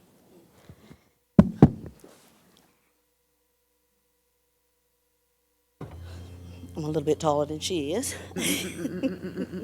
Good evening, everyone. My name is Kathy Broadnax. I'm a first generation of St. Helena Elementary School. My daughter's the second generation, and then my granddaughter's the third generation.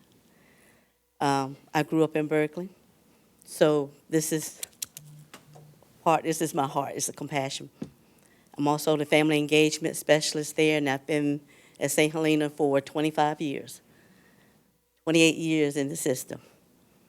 I love what I do. I'm very compassionate with my families. I don't sugarcoat anything that goes on with my families. I'm real with them. My office door stays open for parents and the children with their concerns. I see the tears. I see the joy in their faces. But now, let's get ready to change. I love my co-workers, my partners in education.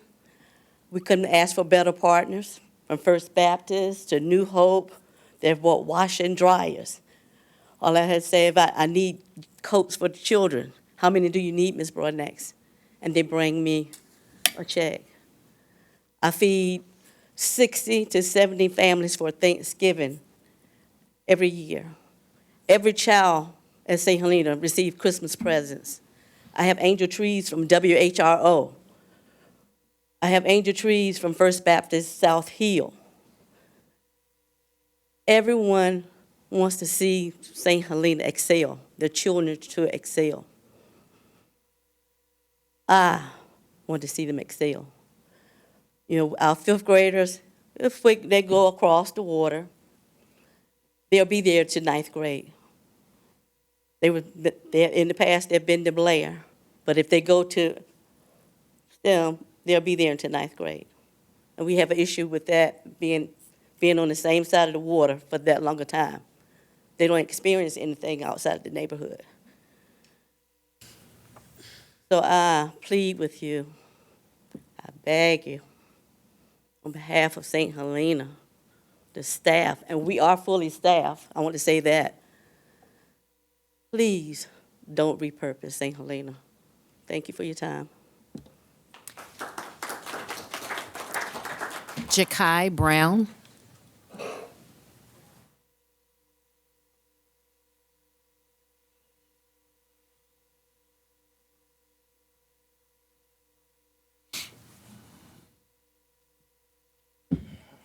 You can raise that. Press the button on the side. To your right.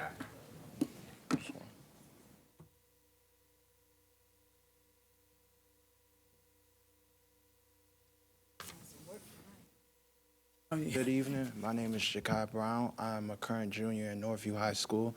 There was an incident that happened in my freshman year between me and a teacher. The altercation that led to that teacher putting his hands on me. An investigation was conducted, and we have yet to learn about the results.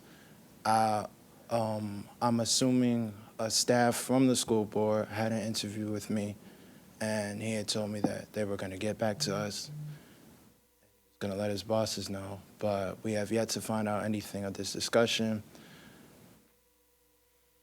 It's been very frustrating going to Northview High School when I feel the animosity from certain staff because me and my mother are pressing the issue to find the results of this investigation. And it's been really hard to stay motivated. I really came here to ask what way in which we would go about finding the results of this investigation, because we have asked multiple people, including Dr. Griffin, and they have constantly said things, but we are still here and we have no answers at all whatsoever. And I'm coming up here to ask, when can we expect the results of this trial? And if we need to go through any procedures to get this information, how will we go about doing that? That's all I have to say, and thank you for your time. Thank you. Vicky Greco.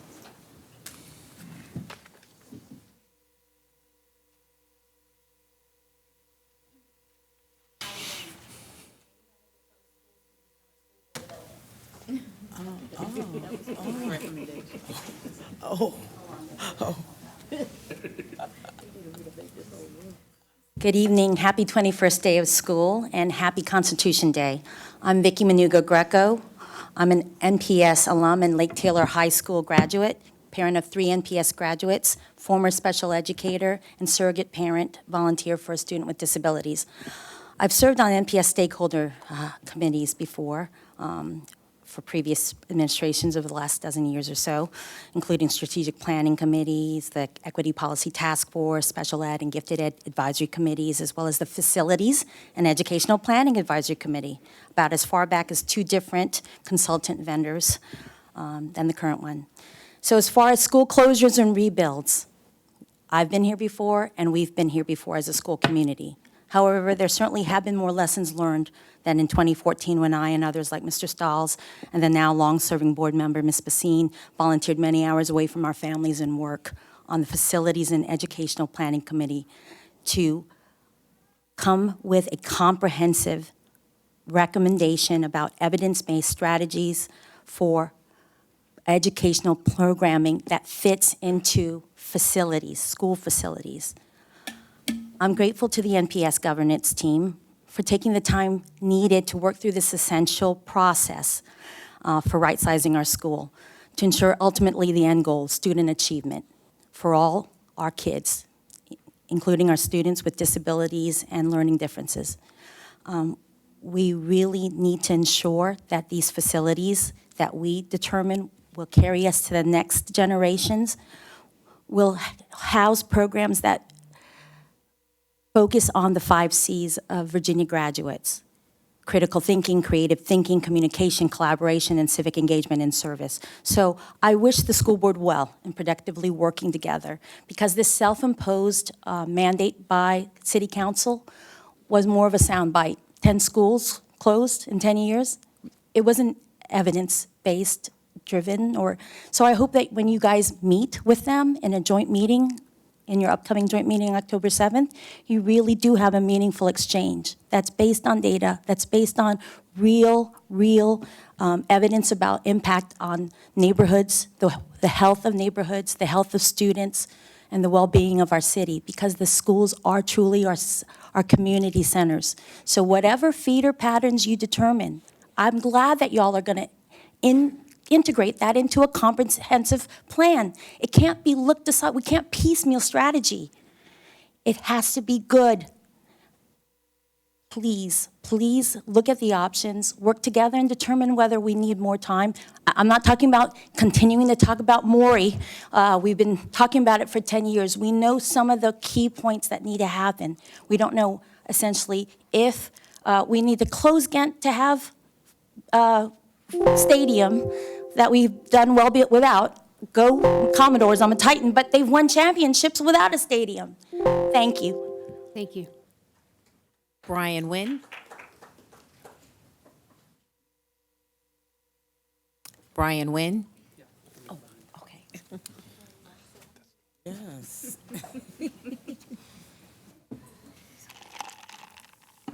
Thank you, Board, for allowing me to speak. My name is Brian Nguyen. I am a parent of 3 Maury High School students, 2 graduated and 1 current senior. And it was kind of funny, my wife was at some tonight, and I picked her up to bring her here, and somebody was like, why are you going to a school board meeting when your kid's getting ready to leave? And it's because I care. And I care a lot about Maury High School and what happens to it. I'm a business owner. I live in Norfolk. I'm on boosters with Maury. I give a lot of my time and a lot of my resources to that school. Everything from fixing the parking lot lights that stayed unlit for months to washers and dryers that needed to be there to support our sports. So I've heard a lot of comments about this should be about education, not sports, but unfortunately they go hand in hand. You don't have to search very far. The National Institute of Health talks about how having a good sports program and athletics only does better for the schools and for the students that are there. As a business person, I look at things as who's the end user, who's the customer, and that's who I'm going to make a decision for, and our students are the customers. And I can tell you right now, our Maury High School customers, it's just kind of an abomination. And when I watched that video, I had something else that I was going to say, but then I watched that video highlighting these 3 other high schools with these awesome fields, and it almost acted like there wasn't even a Maury High School at all, but there is. And why don't you walk through some of those facilities, spend a day, spend 2 or 3 days at Maury, and then spend it in those other 2, 3 facilities.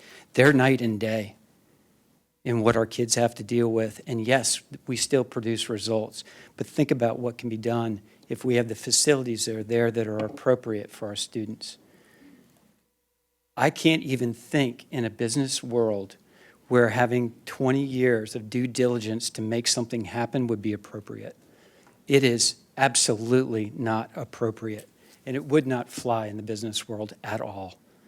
I ask you all to make this Resolution 5 go away. It came up out of nowhere, and I know that the Ghent School is a great school, and it has a lot of good stuff going, but it also has the ability to be moved.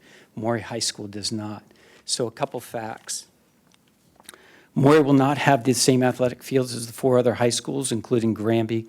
With Granby Elementary School closing on the list, Granby is in line to get their full athletic field. Booker T. Washington, Norview, Lake Taylor had upgrades to their facilities, and also we saw a great video of some of that. For the past 114 years, Maury has had the athletic facility to house its own has not had the athletic facility to house its own field hockey, boys and girls soccer, football, boys and girls track. We need a parent and community support to be vocal via email correspondence to the school board here, and we need it more. Maury's athletic and coaches struggle with transportation, practice times, and sharing facilities. And Maury currently practices field hockey, boys and girls soccer at Powhatan with no transportation to get to the field. And we as parents are the ones that are getting them to and from. Mr. Nguyen, your time is up. No, I thank you. Sasha Simmons. Sasha Simmons. Thank you.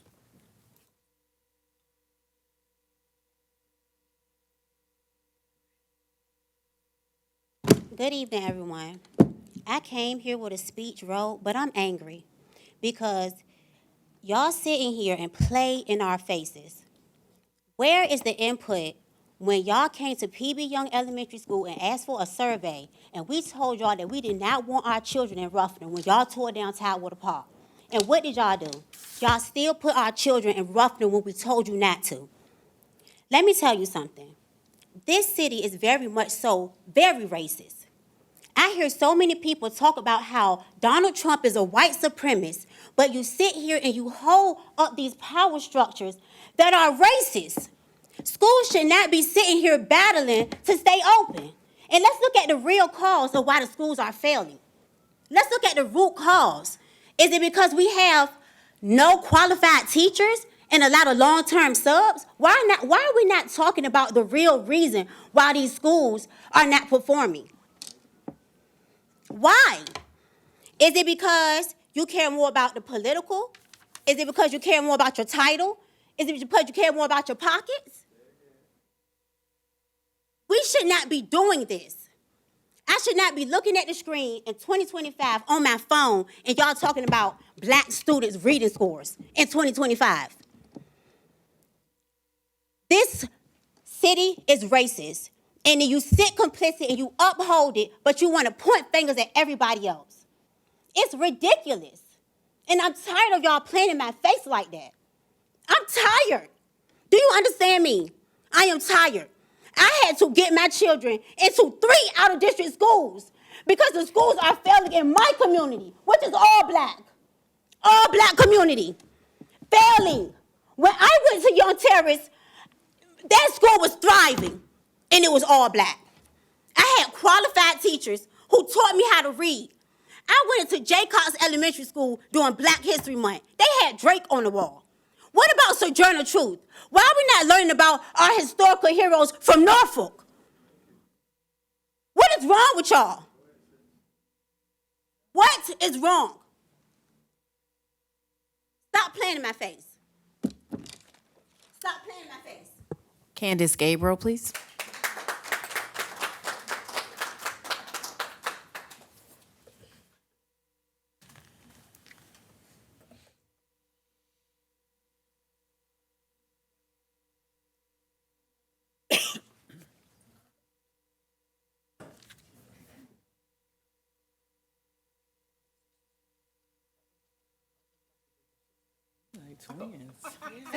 It's another Dr. Gabriel. Good evening. Dear members of the school board, I'm addressing you this evening as a parent of past, current, and future Maury High School students, and on behalf of Maury High School Parents PTA, Boosters Association, and the Larchmont Edgewater Civic League. If you're members of those, please stand. We are deeply concerned about the vote tonight regarding the relocation of Ghent School and how this will impact Maury High School's potential for future athletic fields.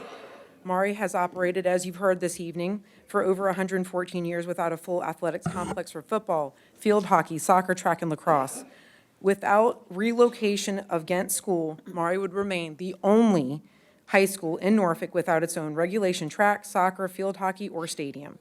Booker T. Washington, Norview, Lake Taylor have all received significant upgrades with their renovations, and Granby is on track for major improvements with the closure of Granby Elementary.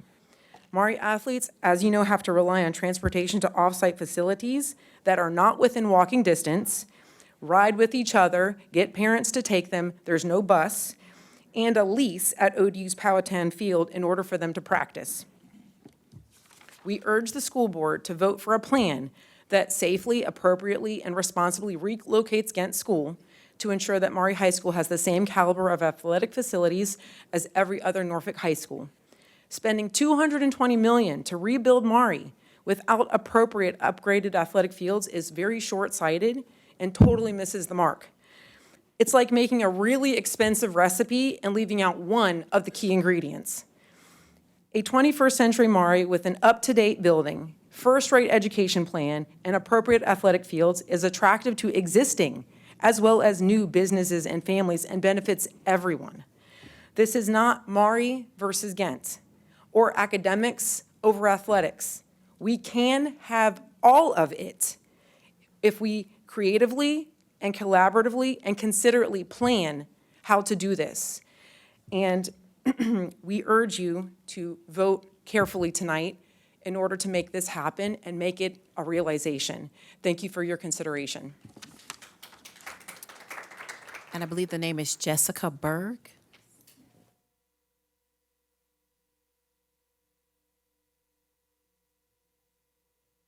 Hi, everyone.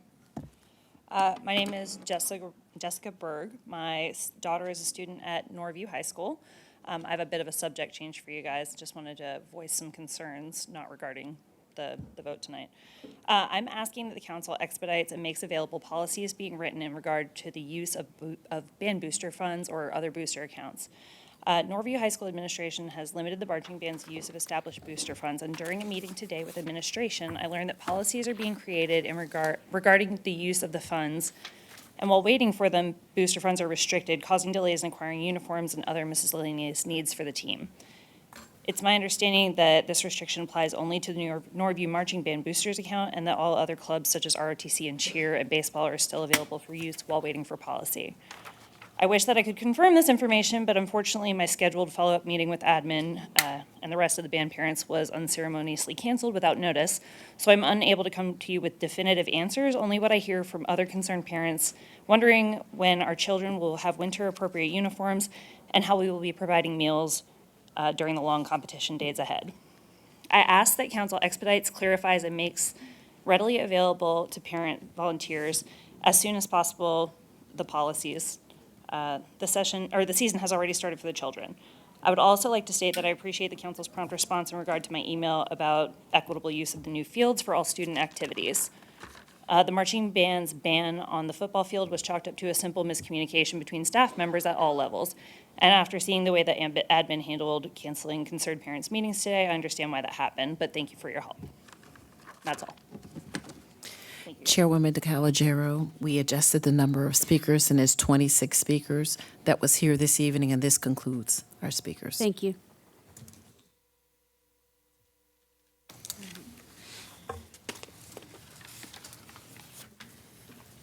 Agenda item 4.07, approval of the consent agenda. Can I get a motion to adopt the consent agenda? Madam Chair, I make a motion that we accept the consent agenda as is. Is there a second? Second. Mr. Inch has put forward the motion, and Dr. Martin has seconded it. Is there any discussion necessary? Ms. Tanner, please call the roll. Basine? Aye. Buffalo? Aye. Inch? Aye. Martin? Aye. Polson? Aye. Thomas? DeCalagero. Aye. Next, we have agenda item 6.01, monthly financial report. Mr. Anthony Starks.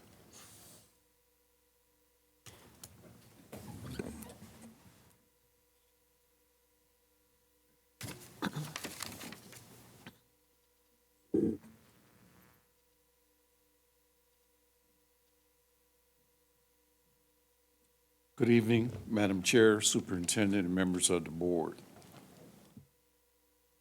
State funds, we have received $31.4 million, which is about 12% of our annual state allocation. City funds, we have received $27.5 million, which is about 16% of the city appropriation. Federal funds, to date, we've recognized $1.4 million, or 26% of our federal allocations. Other local funds, we've recorded $182,000, which is about 5% of the budgeted amount.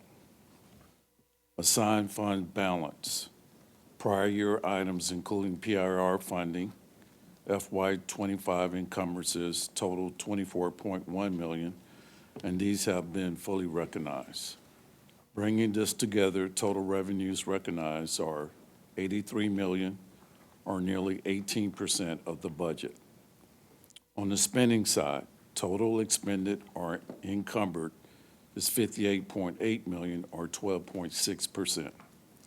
That leaves us with revenues exceeding expenditures by about $24.1 million at this point in the fiscal year.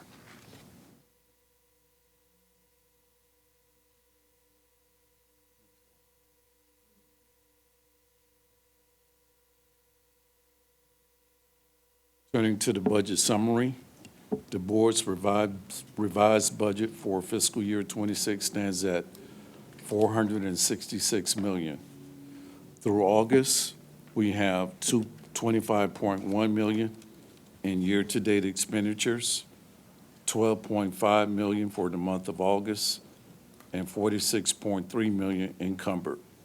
This leaves about $395 million available, or 85% of the budget still unspent, which is consistent with seasonal patterns at this point in the fiscal year.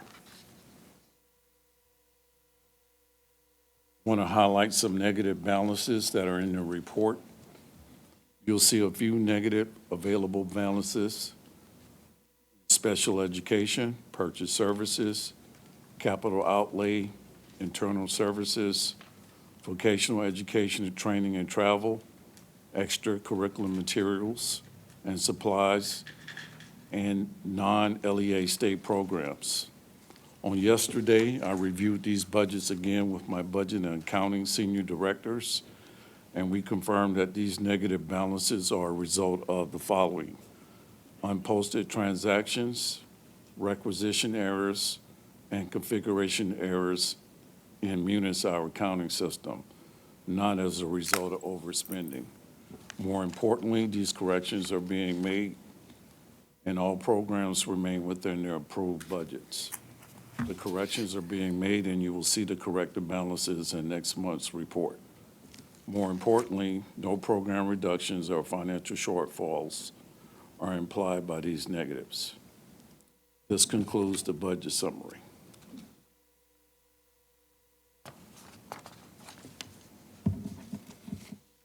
Are there any questions? Thank you. Madam Chair. Sorry, Ms. Basine. Mr. Starks, do you have, typically based on our revenue sharing formula, we would get an initial estimate by the city in September. Do we have that estimate yet? We don't have that estimate, yes. Ms. Okay. Wilson. All right, thank you. Any other questions? Any other questions from the board? All right, thank you. Can I get a motion to adopt the monthly financial report subject to audit? I move that we approve the monthly financial report subject to audit. Second. Ms. Moore Buffalo has brought forth the motion and Dr. Martin has seconded it. Is there any discussion? Ms. Tanner, please call the roll. Basine? Aye. Buffalo? Aye. Inch? Aye. Martin? Aye. Olson? Aye. Thomas? Aye. DeCalagero? Aye. We move on to agenda item 6.02, school closure and consolidation plan. Say a few words. Tonight, we are here to make a consequential decision on the future of Norfolk Public Schools. Please know that the board is not taking this decision lightly. We understand the impact that these building closures and consolidations will have on the affected communities. We would also like to recognize and thank the Educational Planning and Facilities Committee for their hard work these last 5 months. Without their dedication to this process, we would not be where we are today. What we have is a draft plan that was posted on board docs. It is not option 5, but rather a revision that includes dates for more specific dates for closures.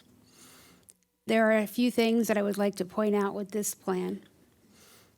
As we are keeping James Monroe Elementary, our goal is to not turn Ruffner into a K-8 school. The community has spoken, and we have heard you loud and clear.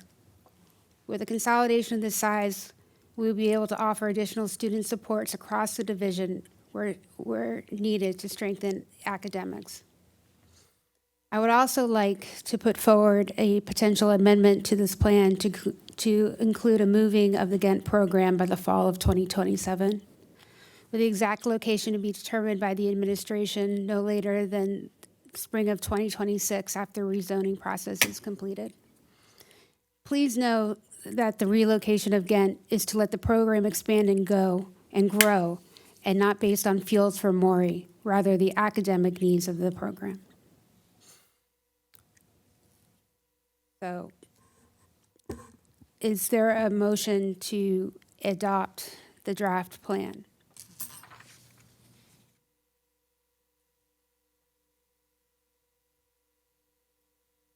All right, at this time, I would entertain a motion to table this vote until next month. Madam Chair, I would like to delay the vote until, for a special call meeting that we can schedule as soon as possible.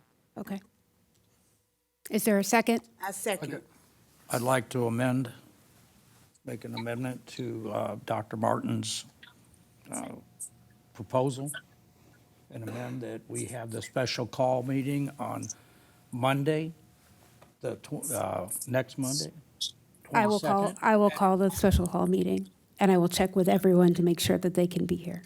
I'd like to make the amendment to the motion to have it at 6 o'clock on the 22nd. Accept that amendment? It's a vote on that, because No, it is an she amendment. has to accept the amendment first. It has to be approved first before she can accept it. No. Oh, sorry, I was looking at my phone. Tuesday. That would be Monday, right?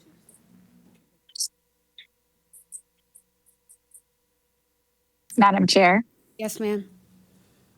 I will not be available on Monday, September 22nd.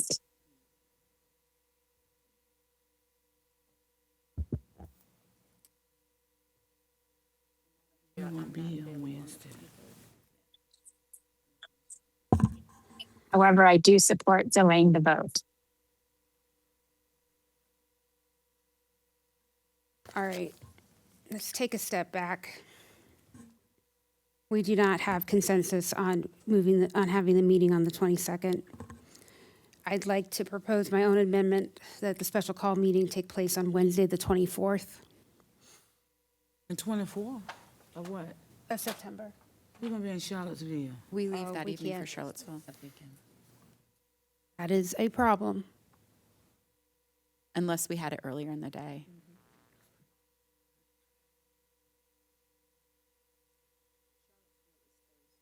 Thursday. Wednesday. Staying the night Thursday.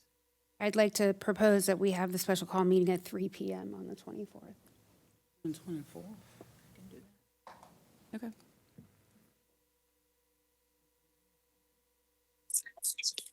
That works for me. It does not work for the entire board.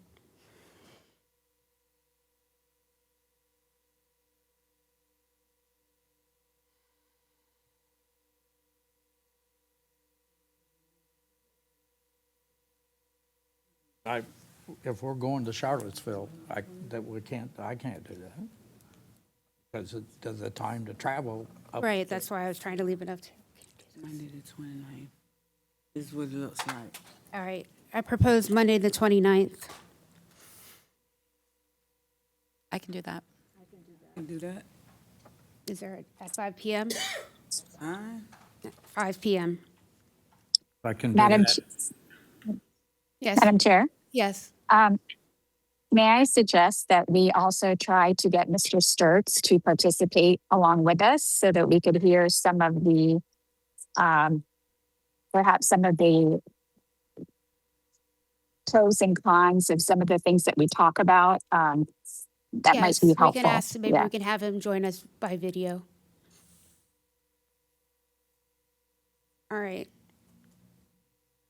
So, Is there anyone who can't do it? is there anyone who cannot participate on the 29th? At 5 p.m. At 5 p.m. on the 29th? For how long? 3 hours? As long as it takes. Probably not. Probably not. As long as it takes, please. Yep. Oh. Okay.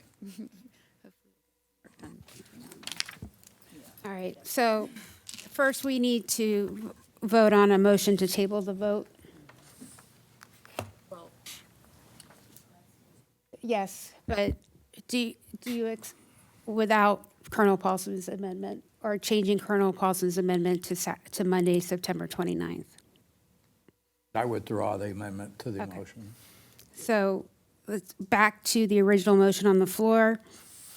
It is to delay the vote on the motion, on the draft consolidation plan until September 29th, or on a different plan that the board works through. Ms. Tanner, will you please call the roll? Basine? Aye. I do it? Yeah, Yes. Thomas did. Ms. Basine? Oh, take the roll. She said aye. Okay. Aye. Buffalo? Aye. Inge? Aye. Martin? Aye. Paulson? Nay. Thomas? Aye. DeCalagero? Aye. If I may, I'd like to withdraw my option 6. As I mentioned to you earlier, I forgot to do that one. So that option is not on the table. It's a little aggressive, I've been told, but it will take too much time, and we don't have a lot of time, and we need to concentrate on those items that are important when we have time to vote and discuss. So that's the reason I'm withdrawing. Thank you. And the reason I voted no, I should have explained that.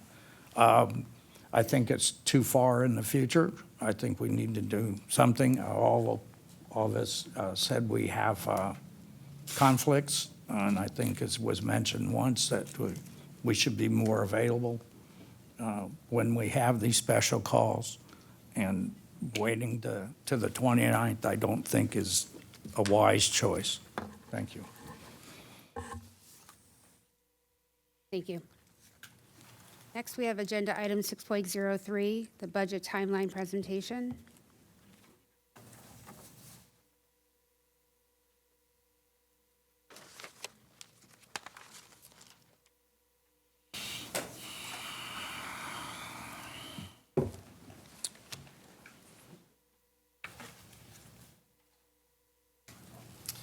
So, Madam Chair, just briefly on the budget timeline, we try to present to the board each year in September the general timeline of budget planning through the year, and you see here we have a couple public hearings this year. I know you guys have had a chance to review the timeline, so Mr. Starks is here if you have any questions about the timeline. The floor is open for discussion of the budget timeline. Mr. Starks, would you like to quickly go through it? Just a quick comment without going through each data point. We'll start officially on Monday. We have met with Dr. Pohl several times to get the kickoff started. First Monday starts, followed by October the 10th, and then you can see the other timelines without mine going through each data points. One of the things that we made sure that is embedded in this plan is your strategic plan is embedded throughout. Are there any questions on the strategic plan on the kickoff? Colonel. If we as members have input, when is the time frame that we should submit those requests? Or, I'm sorry, not requests, but considerations?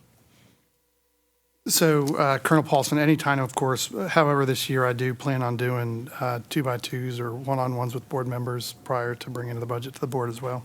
Okay, thank you. My pleasure. All right.